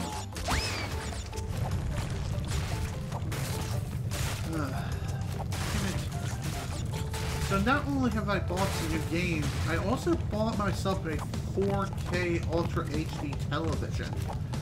And the reason why is because I want to be able to play games at 4K resolution. Eventually I will be able to upgrade my PC even further and make it so it can play and be able to record and stream at 4K 60. That's something I really, really want to do. But of course, the time for that, now's not the time for it just yet. I don't know why the frame rate just suddenly drops during that particular section. It seems like that's the only section in the entire first Crash Bandicoot game where the frame rate tanks a little bit, like down to like around the mid-30 FPS line. And I have a very powerful graphics card, even though it's a couple of years old. It's a 980 Ti. Should be able to handle that without an issue. Alright. That's 97% complete. Only one more gem left. And that should bump up our percentage count from 97 to 98%. I almost selected the Koala Kong fight. That would not have been good. That would have been really, really bad. Would have been a huge waste of time just to try to exit out and then enter another level. Alright, on to the last major gem level of the game outside of Stormy Assent. That is Cortex power. This particular level is very, very annoying. Solely due to the fact that there are several forks in the road where you have to take those forks and follow them from one path, from the end of one path until you reach the end, until you reach the intersection point.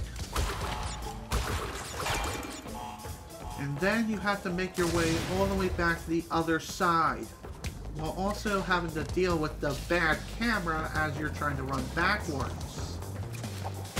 And here's where one of those intersection points meet. If you're not confident of getting through this area safely, just hit that checkpoint box, and you should be okay. Might as well go and take care of this section now. And completely drown in acid. Because of course. No. That was just me being a dummy. Anyway, in order to get through this particular section, in order to even get here in the first place, you need the blue gem.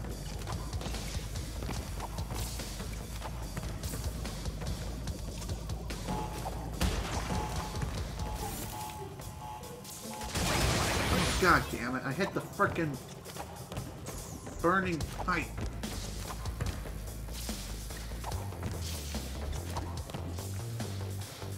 Okay, section cleared. I think that's the end of the level right there. However, we still have to get through the rest of this level and not burn to a frickin' crit. Damn it. Okay, you know what? Screw it then. We're not going to worry about that section until we finish up the rest of this.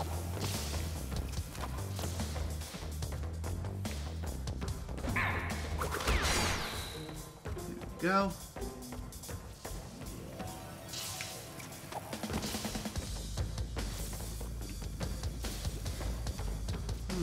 This looks kind of familiar.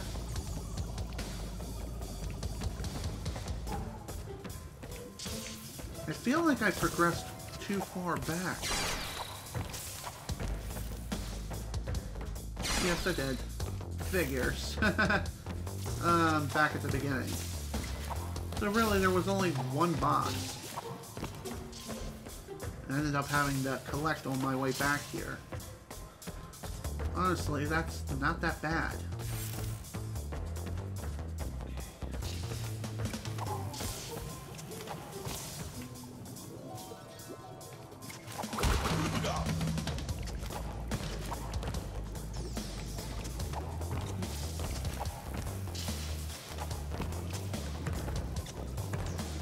Really?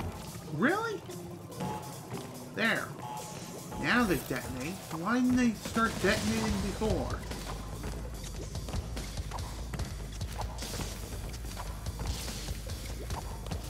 Ah, whatever. I'm okay with that.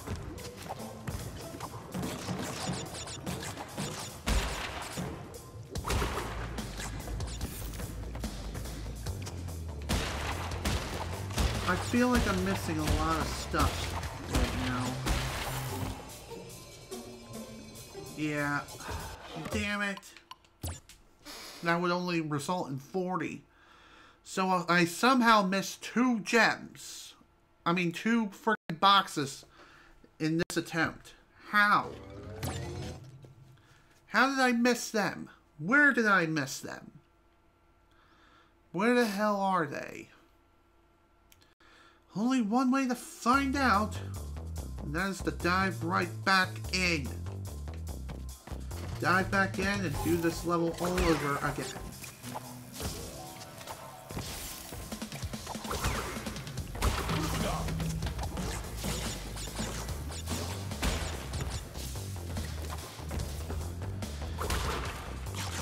Okay.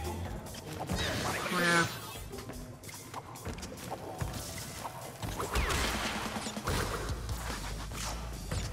Oh, come on, game.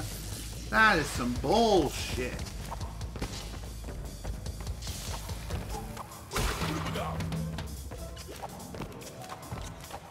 Seriously, this level freaking sucks.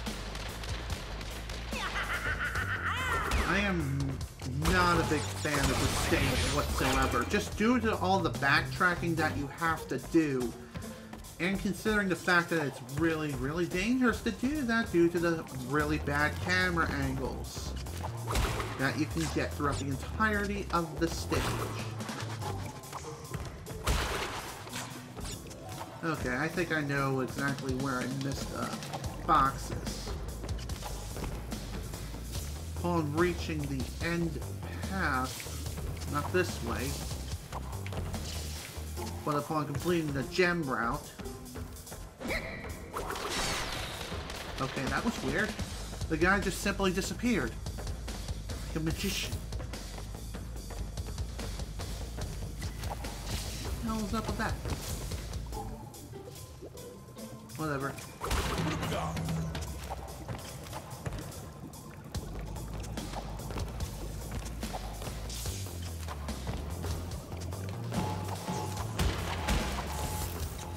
Don't care.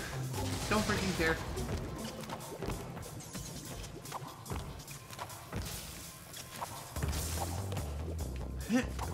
Okay.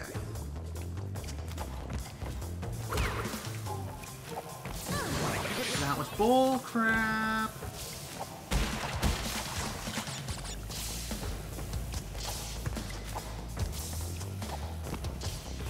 Okay. Now we're in much better shape than we were previously. Hopefully I ended up collecting all the boxes I need this time. Yes, we did.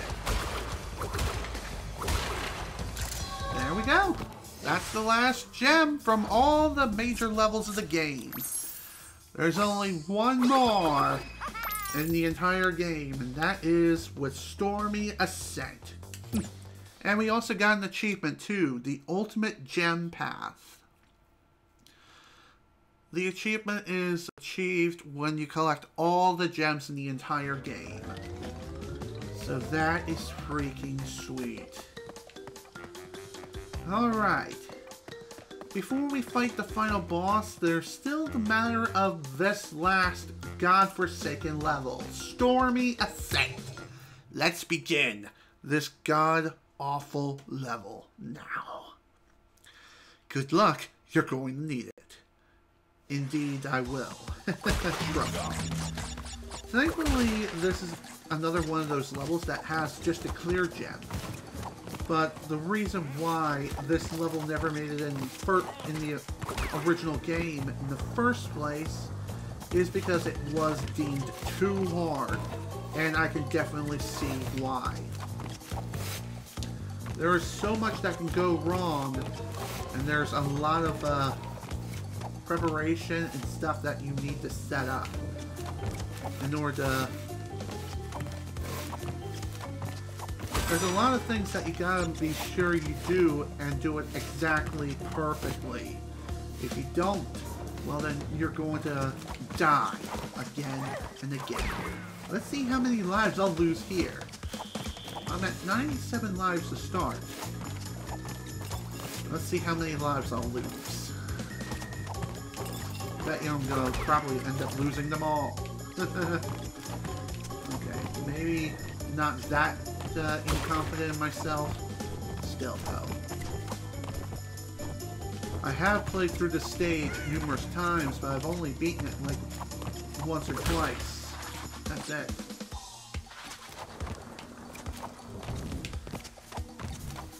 So this stage, just like with the previous stage of this type, this is Stormy Assent. What's the name of the other level? Slippery Climb, that's it.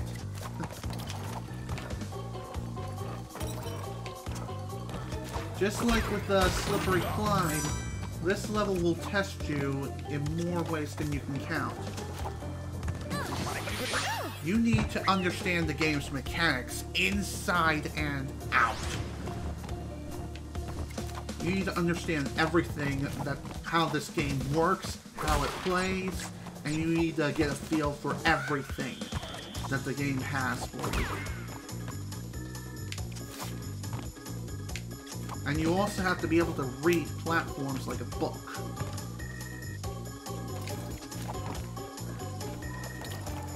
Like here, for example, that platform constantly spits in and outward.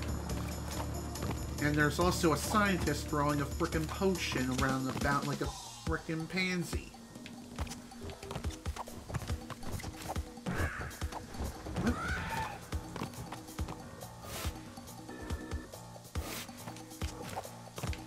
Crap! Dead. I'm just going back.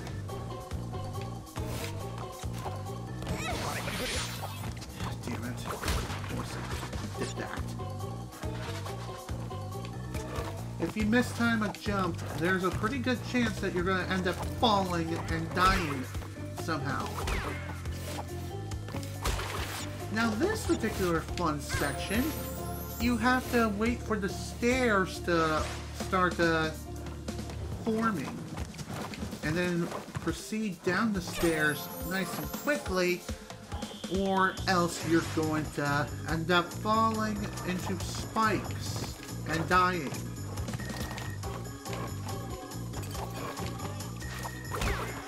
Other than that, though, that's basically that part. And it's only going to get more fun from here. Because there's another section coming up that's even worse than this.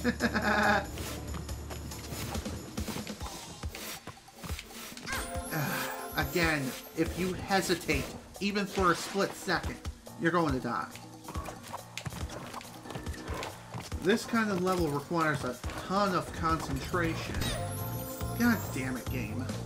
Why you do that to me? Expect to be handed out pity masks like the freaking candy. Because, trust me, you're going to need them. Especially when dealing with really difficult sections such as these. And stairs that I swear to God you need one of those pity masks in order to get through.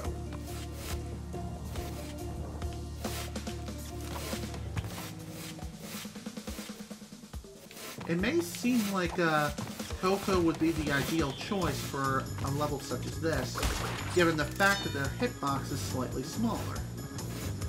Now here's a part I really hate. And it's because of that.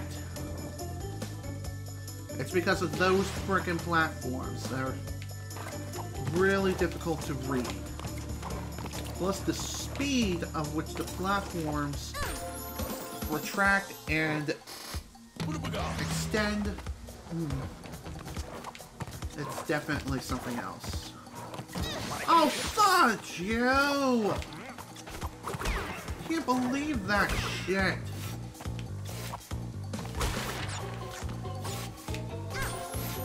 This is why you need the pity mask, because of stupid ass stairs that just refuse to stay out.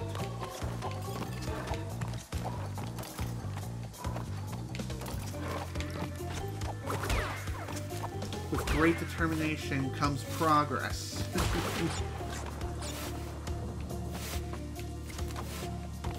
And if you want to know something that's even worse, if you want to go for true completionist status of this game, i.e. get every single trophy that the game has to offer, you essentially do have to play through this stage twice. Once for the initial run and getting all the boxes, and the second run is for when you're doing the time trial. And the time trial is even worse, because you have to do the entire stage without dying once, which is incredibly difficult to do. Welcome to the hardest bonus stage in the entire game. In this bonus stage, you have to bounce off of these frickin' boxes in exactly the right way. If you do this wrong at all, you're going to be completely screwed.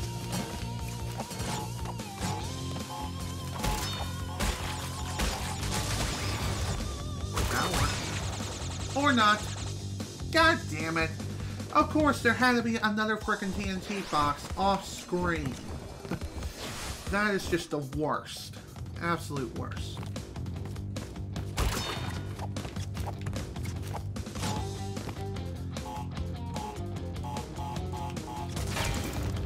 Anyway, in order to get through that part without falling to your inevitable doom, you need to jump off of the TNT at just as it's about to go off. If you try to do it at any other time, you're going to end up falling through. Also, those platforms can suck a dick, because it's very easy to slip off of them and they can very easily crush you. And again, if you do that, if that happens, then you die and you fail the bonus stage.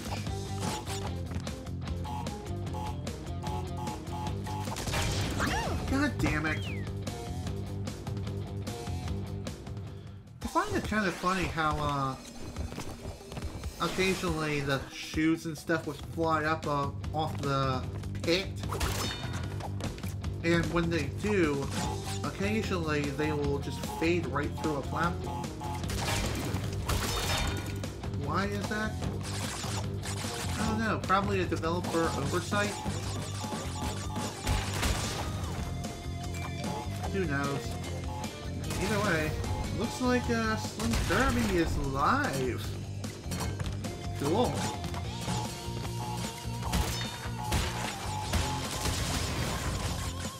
If he's still going, I'll probably end up raiding him afterwards. Either way, let's do this. Let's finish this up. Now that the bonus stage has finally been cleared out, it's time to begin the final obstacle course. I think there you just want to walk off. I don't know. Either way, I kind of panicked. Now for that section, you want to jump to the left rather than the right. Also, that was bullshit. Absolute bullshit. Thankfully, the embryo bonus stage, upon completion, marks it as a checkpoint. So you don't have to worry about doing that stupid crap again.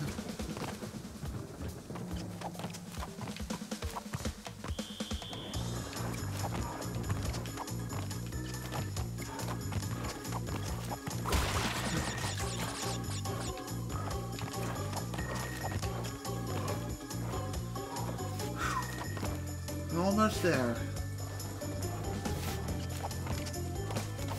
Damn it! All because I missed the frickin' top stair!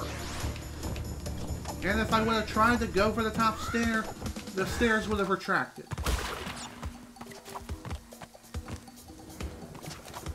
Damn it. That was dumb. I should have waited.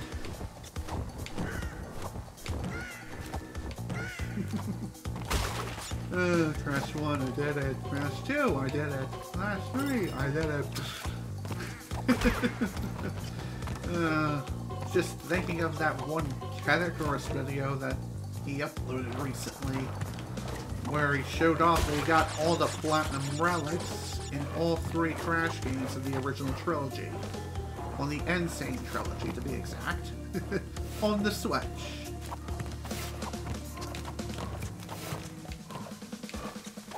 Crap! Crap! Somehow my jump inputs was taken away. What the hell is that shit?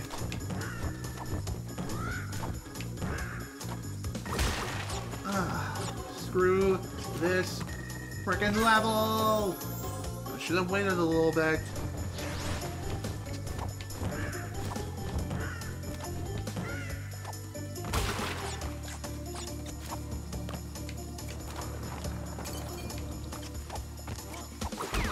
You in your face, boy.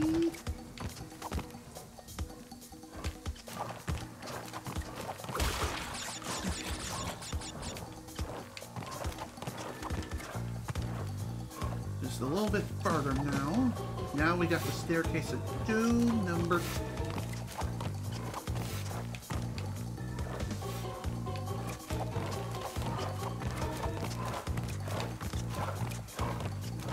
By the way, for that section, you do not want to miss any of those platforms as they're being spat out.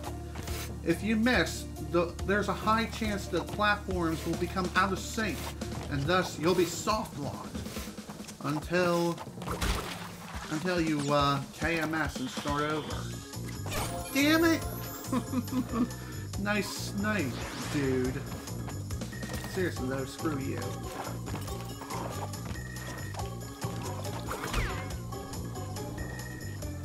I don't even know how anyone's able to do this stage without dying in their first attempt. Unless they play Dark Souls blindfolded with their feet or have some other ridiculous handicap.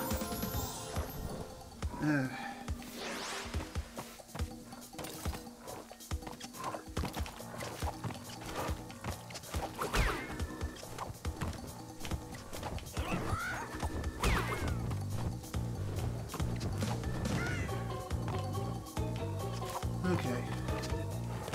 Damn it! I ran too freaking quickly. And I did the same exact thing again.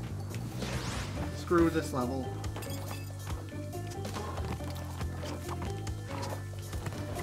By the way, there is another thing that's worth mentioning about this level in particular, is that it is possible to hack this particular level back into the original version of Crash Bandicoot.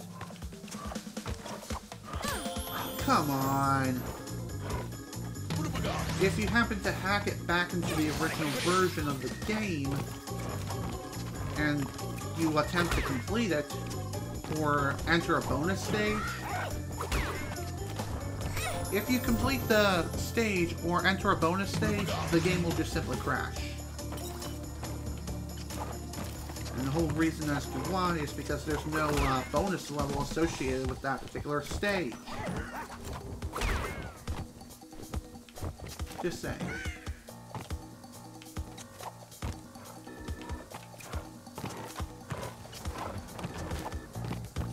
For that particular platforming section, you just want to just go for it.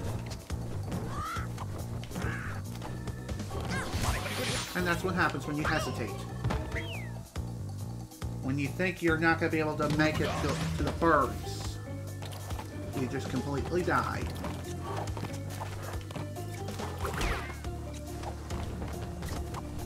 And it figures that last jump was like the last one of the level 2. Surprised I haven't gotten my second pity mask of this checkpoint yet.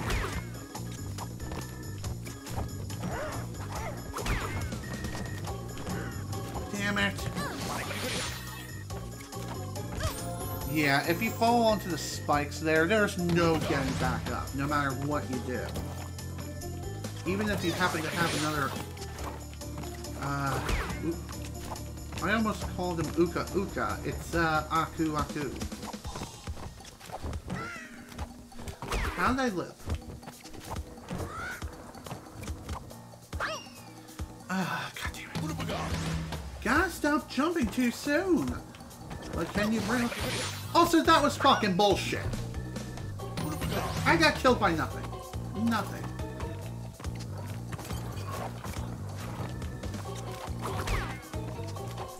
That's what happens when you panic and do absolutely fuck all. God, this guy is like... He really should try out for FaZe Clan. Because he has sniped me so many frickin' times. God damn it, man.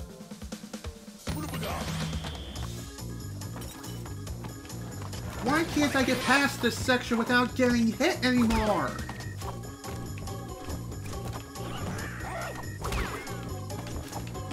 Oh my god. I fucked up. Fucked up on the bird. Of course I did.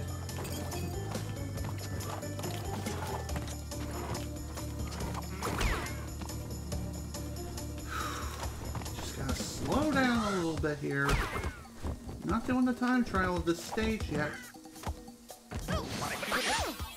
Yeah. Death was a certainty right there.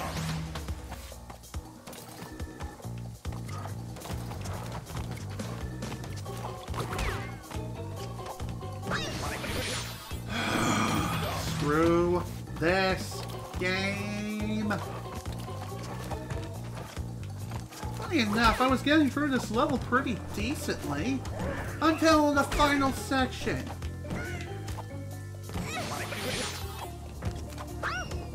The final section of the level is where all my lives are going to be drained. Completely.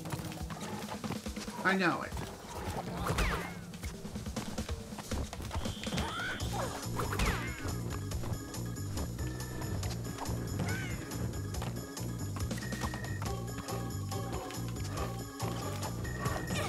That was bullshit.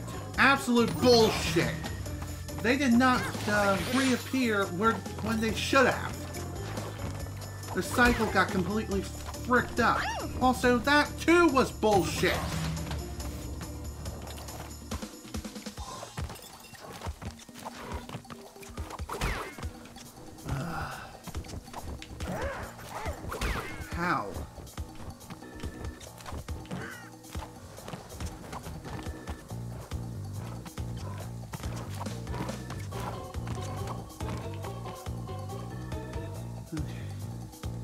easy.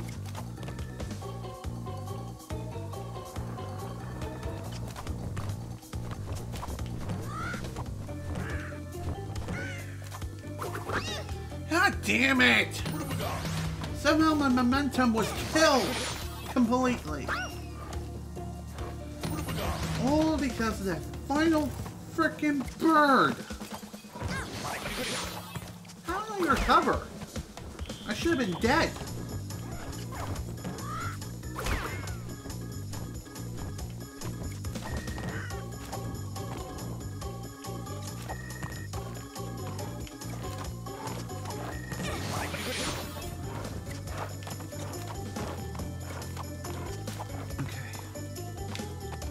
Take it easy. Slow down. This is not a race.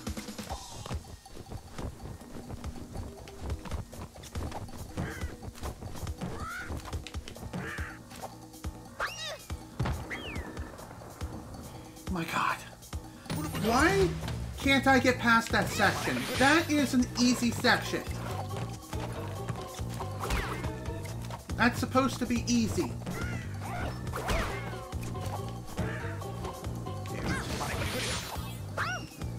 Completely fucked the timing of that.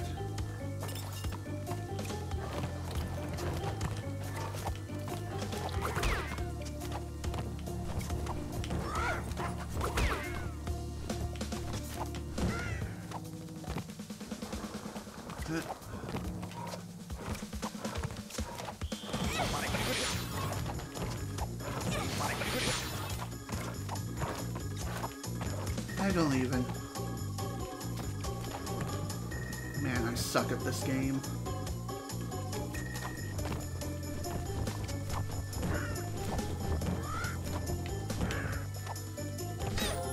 Maybe I'm jumping at the first bird too soon. Like, when he's at his furthest point, that's not what I'm supposed to jump on now.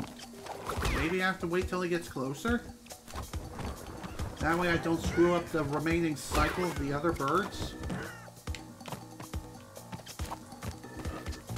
That could very well be possible. Again with the bullshit cycle!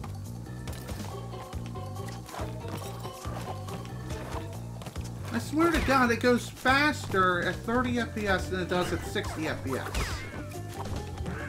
Also, completely fucked up that cycle.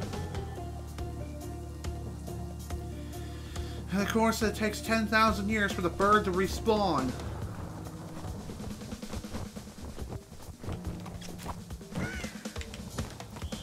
And of course, he had a different cycle upon respawn.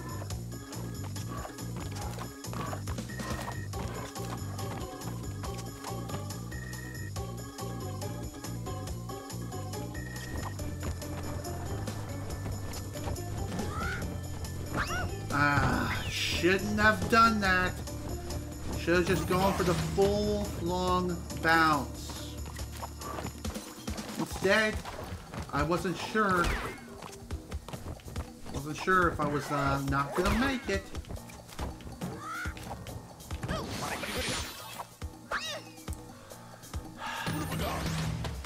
All my doubts are right here.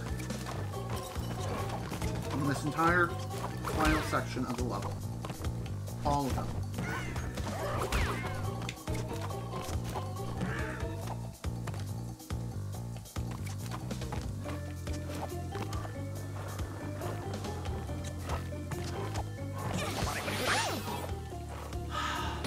Fucking cycles, man!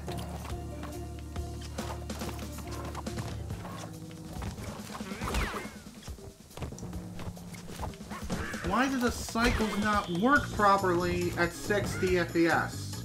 I don't get it.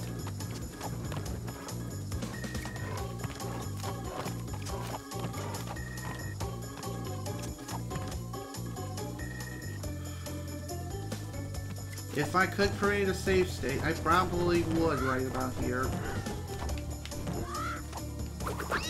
Especially with those fucking birds! It seems like the third bird is off cycle, and there's no way to get past that chasm now.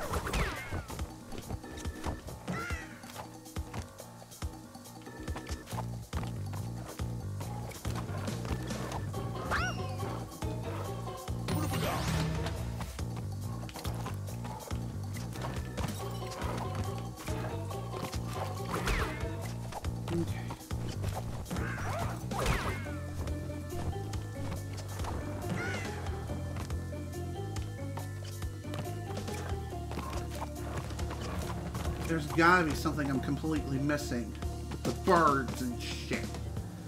Maybe I need to do a short bounce off the second bird as opposed to the first long bounce. I don't know. There we go! Jesus Christ! Oh, holy shit! There we go! That, my friends, is Stormy Assent. Gem has been collected, and so we are technically 101% completed.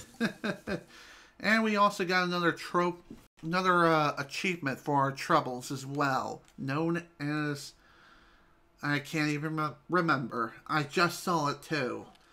But with that done, it's time to head to the final boss against Dr. Neo Cortex. This is it, folks. The final boss, already within 4 hours and 7 minutes. Well, technically about 4 hours and 8 minutes, but again, that doesn't matter. Let's do this. Darn you, Crash Bandicoot! Time for the final boss. All you have to do for this fight is just simply avoid the purple projectiles of death and spin back the green ones. As this fight goes on, this fight will become more and more difficult. Oh, come on! That's bull crap!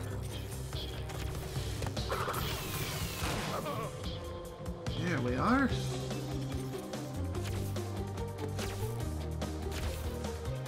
The blue projectile balls, as you see here, aren't necessarily targeting you. They're actually just going to be floating from one end of the screen to another. So all you have to do is just simply... Oh, come on with that. All you have to do with that is just simply either jump over the balls or walk underneath of them. Okay, only 2 hits left.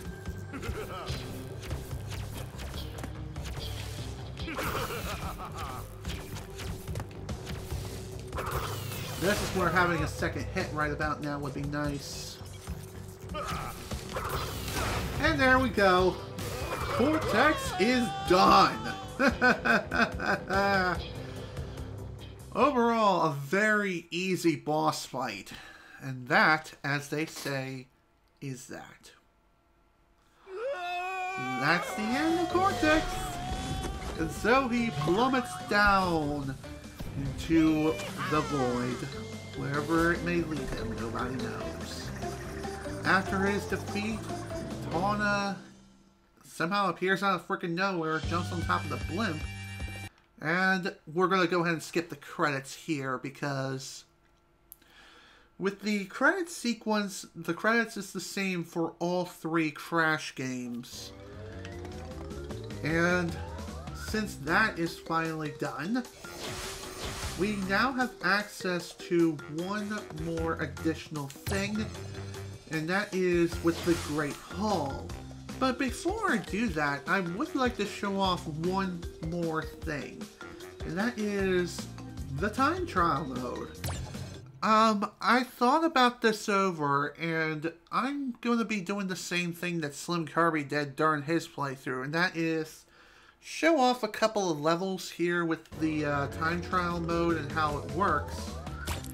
and just simply trying to complete it as fast as humanly possible. I was also thinking about going after all the gold relics at the very least for all the levels, which I have done when I played the game on PS4, but I haven't done so on PC. Also, that monstrosity there is known as Fake Crash. Fake Crash is a creation made by... It was originally, its original inspiration for its being and its existence is... It's from an old Crash plushie that was in Japan. But there we go. Trial completed. Just complete the stage as fast as humanly possible. And afterwards, on the Xbox One, PS4, and the PC version of this game, upon completing it, you can enter a name. Enter this name. The name can be anything that you want, but whatever name you choose to enter, that name will be registered onto the leaderboards. The leaderboards are a thing in this game, but are not available for the Switch version for some reason. So, if you want to view what the general best times are, or what the target times generally are, push the button that gives you access to the leaderboard, and you could see like all the best times from all the players who have played this game. And we barely got the best time here for the Platinum Relic. There are 3 relics that you can get for completing a time trial. There's the Sapphire Relic, which is just the average run-of-the-mill relic, which you can get pretty easily. There's also the Gold Relic, which are the ones you really want to go for. And finally, there's the Platinum Relic. The Platinum Relics are the best kinds of relics you can get in the entire game, and these times are close to what developers have placed throughout the course of this game. And in the PC version, do not take these times to heart, because these leaderboards for the PC version of this game are completely janked. As you can see, there's an impossible to beat time of just 3 milliseconds. That's not possible. So the only possible conclusion is that the time trial was initiated and the person cheated.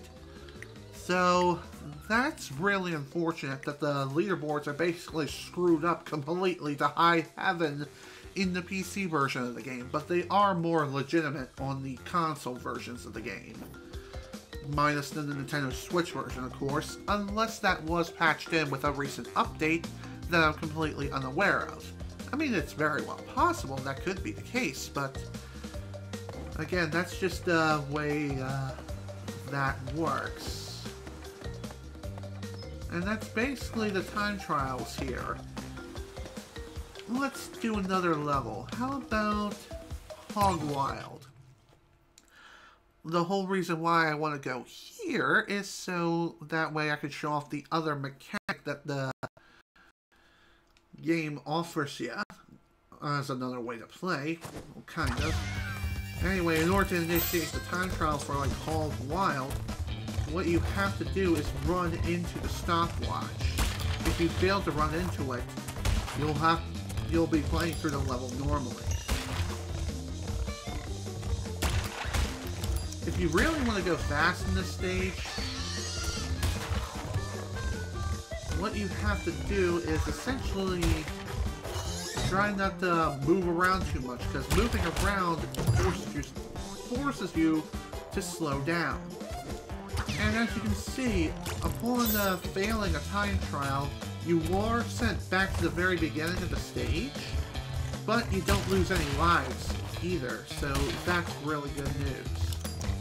So you don't have to worry so much about losing lives here for time trials at all.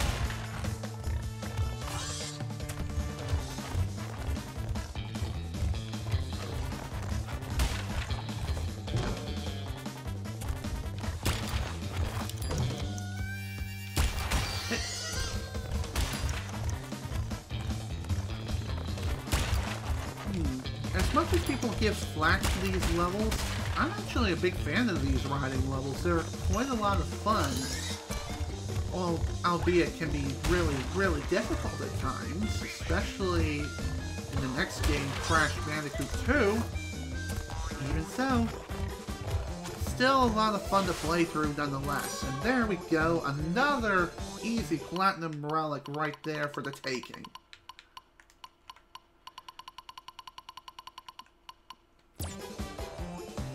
That, as they say, is that. By the way, whenever you are looking at a level upon completing it the first time, you can view what the target time is for the basic regular relic by pushing the right bumper, and the platinum relic for this stage for Rolling Stones is 1 minute and 4 seconds flat. But it will not tell you what times are required for the gold or platinum relics until you get the sapphire relic, at the very least. If you happen to get the gold or platinum relics, then good on you. That makes things even better, and you don't need to worry about any additional target times. All you would have to do is just improve on your current time and just make it as short as humanly possible without resorting to cheating, of course, because cheating is bad. Alright, now that that's done, let's head to the Great Hall and put an end to this adventure. Believe it or not, we're already done. So after collecting all the gems in the entire game, they will now form this... They will form this bridge, which you do have to jump on each and every platform here. Jump on them all in order to reach the very end. You may be wondering what's waiting along the very end of this. Well, I think the game basically tells you right here. Yeah, you know what you're waiting for. Some sweet, sweet love. And here we are.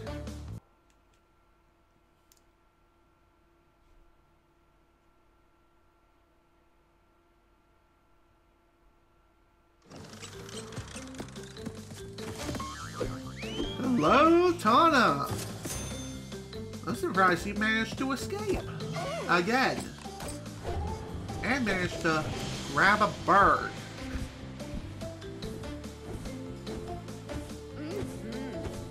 Whoa! And so Tana and Crash fly off into the night. And at this point, we now have an epilogue of everyone who we encountered in the game. I'm not going to read this one because I was talking, but I will read the others. After intense therapy and 8 years of higher education, Dr. Rue went to write the well-received book Through the Eyes of the Vortex, a study of the... You know what? Screw it. I'm not going to worry about reading anymore. Anyway, that's the alternate ending of this game, and that's basically all that Crash Bandicoot and all that this particular game in the trilogy has to offer. Granted, in the original, you still had to hunt down all the gems and everything, and complete each and every single stage without dying, but that's about it. After all the gems and stuff have been collected, one optional thing you can do is just go after all the relics in the game.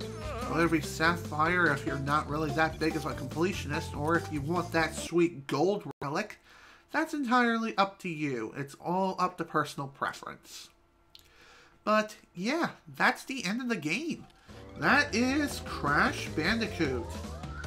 So, that game, this game right here was really, really damn short.